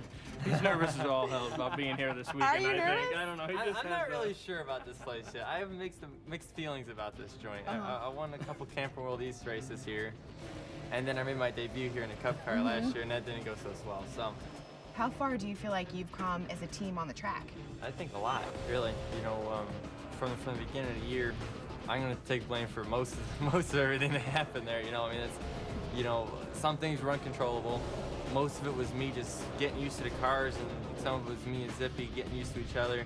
We're still learning how much is enough when he says I'm loose and when I'm tight. And him understanding. Those are the things that I think that we really still need to grow on. You started, I mean, you hadn't even run a race in this series and people were labeling you, and I know you guys hate this, sliced bread. How did you deal with the pressure that must have come along with part of that to start with? As part of any sports, is pressure involved with it. We threw him into a situation that he probably shouldn't have been thrown into. Here's a kid just starting to run nationwide races, just starting to learn the racetracks and things. And then we say, okay, we want you to get in this car. And by the way, we need to do well. Pressure, like it or not, it was still a big task, you know what I mean? Did you ever get the sense in terms of, whoa, I'm starting over? you know, I don't mean that badly. I mean, no, it's legitimate, absolutely you know? not. I mean, it is to me. It can be a fear for some people, and that's Oh, why. no, it's exciting. It's challenging. It's energizing. Basically, we're trying to do 10 things at once. You talked about how far you've come, but what is the next step for you guys? I think right now is let's get ourselves to where we feel like if we do everything right, we can run in the top 10. There's a lot of guys in the sport that fight to run 10th to 15th. I mean, I don't think people realize how competitive it really is today. There's Joey. He's out of the car, soaking it all in, literally, I'm sure. And one of the brightest smiles in the garage area. But boy, Kyle, so many things have to be going through his mind right now. I mean, you've been there for that first win. Yeah, but and you know, this is different. You know, that I mean, this is he's and that was a great interview. I thought Zippy was very patient. You know, I thought Lindsey did a great job. I thought Joey did a great job in the interview. Their goal right now is to get this kid when he can run in the top 10 or 15. Now, has he done that today? I'm not sure. We could argue that point, whether he's running the top 10 or 15 today. But at the same time, he's with a great organization, with the Gibbs organization. He has a ton of talent. Whether it's matured to that point yet, it doesn't make any difference. He's going to win races. He'll win this race. He may walk out of here with the trophy of the day and the check. It depends on what Mother Nature does and how this plays out. But he's going to win races in the future. That's a given, okay? But the point is, he's with a great organization, he's with a great team, and they're giving him enough time to learn. And I think you saw that in the interview. That's what I got out of that interview more than anything else from Zippy. And what I got from this kid was he doesn't have that sliced bread attitude. He's got a decent attitude about him. He carries himself well, he speaks well. When he goes to the garage area, it's not, look at me, I'm the second coming of Jeff Gordon and Dale Jr. or Dale Sr. and Richard Petty all rolled into one person. I'm Joey Logano. I'm just here to have fun. I'm just here to drive a race car. And win, lose, or draw today. I mean, you know, these guys made a great call and stuck it out there. Well, Lindsey Zarniak is down there. Lindsey, is his heart beating right through his driver's suit right now, do you think? Ralph, I think it is, and it's funny because David Ruderman just walked up and said, whatever you do, don't walk away from your race car. Joey got out of the car, all smiles. A lot is on the line right here, and because of a gamble to stay out, you sit in a pretty great position. Tell me about that gamble, Joey. Yeah, I guess you'd rather be lucky than good right now. Hopefully it keeps on raining. We obviously we didn't have the car to win, but we've overcame a lot today, and we tires down and more issues than you can imagine. So I tell you, it'd be awesome to get your first win in your hometown. It'd be pretty neat. I know Greg Zipadelli, I heard him on the radio there saying you just need a prayer and cross your fingers pretty much. What has the communication been like with him, and what a difference does he make? Yeah, it's about all we can do. He said, just stay out, rain's in the area, so he started saving a little bit of fuel, and hopefully it just keeps on raining. I tell you, this would be a dream come true, that's for sure. Ralph, when he got out of his car, I mean, his smile was ear to ear, and you can hear the cheers too, because as we said before, this is his hometown crowd. Kyle actually won his first race at Richmond, Kyle, back in 1986. Do you remember what also happened that weekend, Kyle, that's very similar to what happened to Joey Logano this weekend? Yeah, everybody wrecked. Qualifying was canceled. Oh, was it really? Yeah. I don't even remember that. I was driving for the Wood brothers, and Dale Earnhardt Sr. and I guess Darrell got into a wreck, and the guy that was running second and third or fourth or wherever I was running at the time, the other guys in front of me got in an accident, and we ended up winning the race. And that was my first win with the Wood brothers and my first win, period. And you know, and I've won a range shortened race. You know, I mean, that's just the way it works. I won Watkins Glen in a range shortened race. And the whole point is, you come to the racetrack as a team, you win as a team, you lose as a team, and the decisions you make put you in this position. You know, and look, we can talk about this until the cows come home, and I'm following Twitter here, and this is not the most popular thing happening with Rain and Joy leading the race right now, because a lot of people think that this kid's in a drive that's really over his head, just to be honest with you, and I don't mind saying it here on TV. A lot of people are thinking that. But at the same time, this kid has won in every division he's ever been in. He's come up through the ranks. He's been competitive. He's beat Tony Stewart. He's beat Kyle Busch. He's beat those guys in the Nationwide Series, and he's learning this car. He's just got to get to that point. Now, is this a little early in your career? It's never too early. How many races did you want to win every one you were in? But the thing is, I mean, in this situation, the experience of the team put him in this situation to win. I mean, and you're right. I mean, he's got the talent. No, he wasn't a top 10 car today, but who cares? At this level, you'll take him any way you can get him. That's exactly right. And these guys just gambled, and they put him in this position, and that's a hats off to Zippy and those guys, because they've been here and they've done that. Well, we were talking about it with Ryan Newman, and we were talking about it with Carl Edwards earlier about, hey, it's just strategy. Who cares how you get to victory lane? It's just getting there, right, Matt? Absolutely, Ralph, and we've caught up with Jeff Gordon here in the 24 pit stall. He came by, congratulated all the crew guys for excellent stops here today. Dogfight on the racetrack and a dogfight on pit road. Good day. It was a great day for us. Unfortunately, I don't think we're going to get back going again, and I'm not so sure that's a bad thing, because we're terrible in the restarts. But sure would love to give it a shot at a win. You know, I thought we had. I didn't even know the 20 was still out there until it started raining, and Steve Letarte started telling me what was going on. But you know, just a phenomenal day in the pits and by this whole crew. I mean, yesterday we weren't very good. Steve Letarte and all the guys really went to work last night and brought an awesome race car to the track today. Wasn't good on the restarts, but other than that, felt like we had the best car. And then that last pit stop, and the guys were just really getting it done in the pits today. And that's what I thought got us out first, but it just got us out in front of all the guys that we were racing. You got to give credit to you know, the guys on the 20. It's a gutsy call, and looks like it's going to pay off for him. And Steve Letarte said that if it holds out for him, that's the gutsiest call of the year and the best call of the year. You poked your head inside the window. You remember what it was like when you won your first race at Charlotte. What did you say to him in the car? Well, it doesn't matter how you win them. I mean, everybody is out here working as hard as they can for, you know, pit stops, fastest race car, and making the best calls.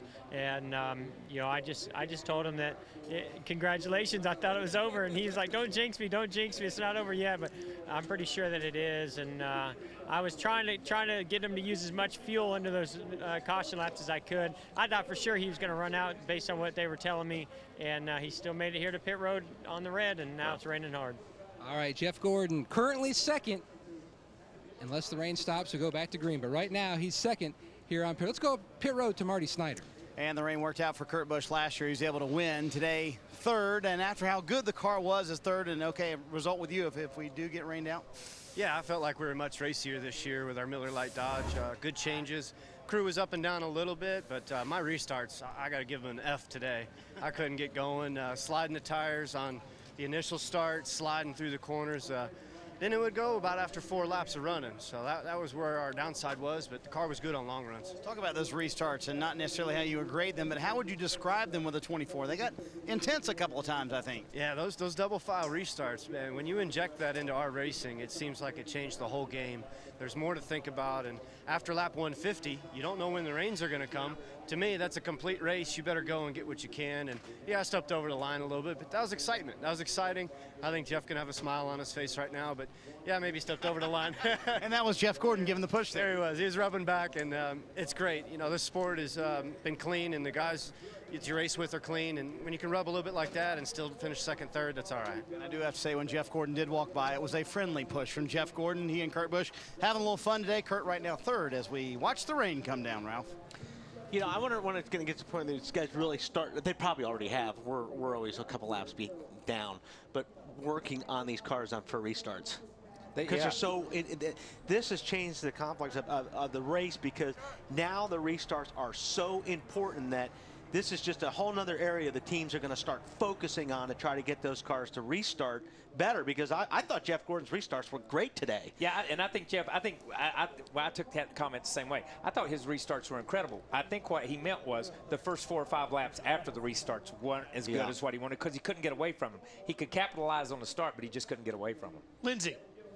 David Rudiman right now sits in the 4th position. This would be pretty sweet for you, because you've been battling a tough car all day, haven't you? Well, we had a really, really good car, and we were, running right around the top 10, and thought we were in pretty good shape. And then got jammed up in that wreck there, just trying to avoid that, and it caved the quarter panel in. And from that point on, you hear those guys talk about side forces and stuff like that, and how aerosensitive these things are. And I never would have believed it would have come into play as much here as it would at someplace else. And it's just got to where it was undrivable. So we're taping the quarter panel back together and struggling, trying to get it tightened back up. And Rodney Childers just said, well, we'll come in, we'll try and fix it and do the deal. So looks like it may be over. So yeah, that's a good finish, good day for us. Congratulations, David. 4th place finish for you. And congratulations to Joey Logano. There he is. He gets his first career win.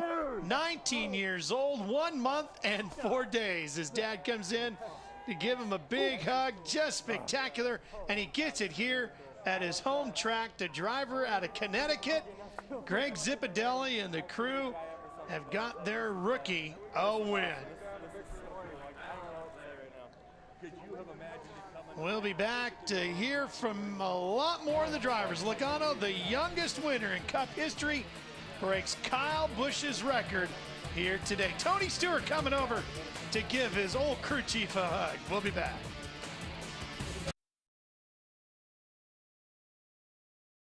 Logano becomes the 11th different winner in 17 races this season. Pat on the head from his crew chief, Greg Zipadelli. He's also the 6th different driver to win for Joe Gibbs Racing, the 3rd to score his first win for Gibbs. This worked out for some guys like Keselowski, Finch. Hey, we talked about the magic that this place can turn to you at the beginning of the day, and it sure did for some of those guys. It happens a lot. And I mean, you look at, Juan Pablo had another really good finish. I know those guys are, they're right now 12th in the point standings, so they're doing what they set out to do. They're doing what they need to do, but you look at Jimmy Johnson and some of those guys who ran so much better than what they finished. Dale Earnhardt Jr. ran so much better than where he's at. Mark Martin.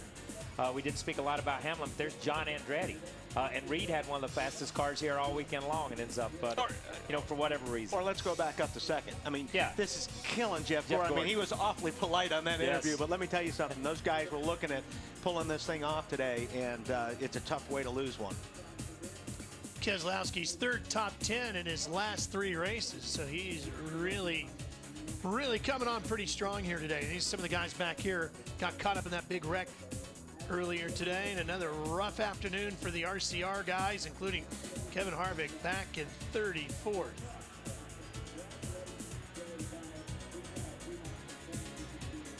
Saw Patrick's accident early, and there's David. Nemechek, and I thought Nemechek was going to be pretty good today, and I think he finally just gave up the ghost on it and just parked it. But, this is a place that Joe has really enjoyed and had some success in. Won his first nationwide race here. Exactly. Much different for Joey Logano and the Gibbs crew. It's the 72nd win for Joe Gibbs Racing. Joey's making his way over to the garage area due to the rain. They're taking him into the nationwide garages here. Here's our updated point standings. 69 now the gap between Tony Stewart and Jeff Gordon as we get ready to head for our wide open coverage down at Daytona coming up next Saturday night. And it gets tight when you get back 6th, 7th, and 8th right there. 392 to 375, 70 or 80 points. Yeah, it's also tight 11th, 12th, 13th, and 14th in the point standing. I know Casey Kane is just on the outside, as is Rudiman. 1 and 12 points. So, I mean, those 4 spots right there are up for grabs for sure. And look at David Rudiman. Comes out of here with a 4th place finish, and look what that does to him and the points. Puts him right in the thick of this thing. The win at Charlotte 3 or 4 weeks ago, 4 or 5 weeks ago, and this 4th place finish, I mean, he falls out or he falls back a little bit, and then boom, it bumps him back up. But you know, just like David said over there, we got to find some consistency.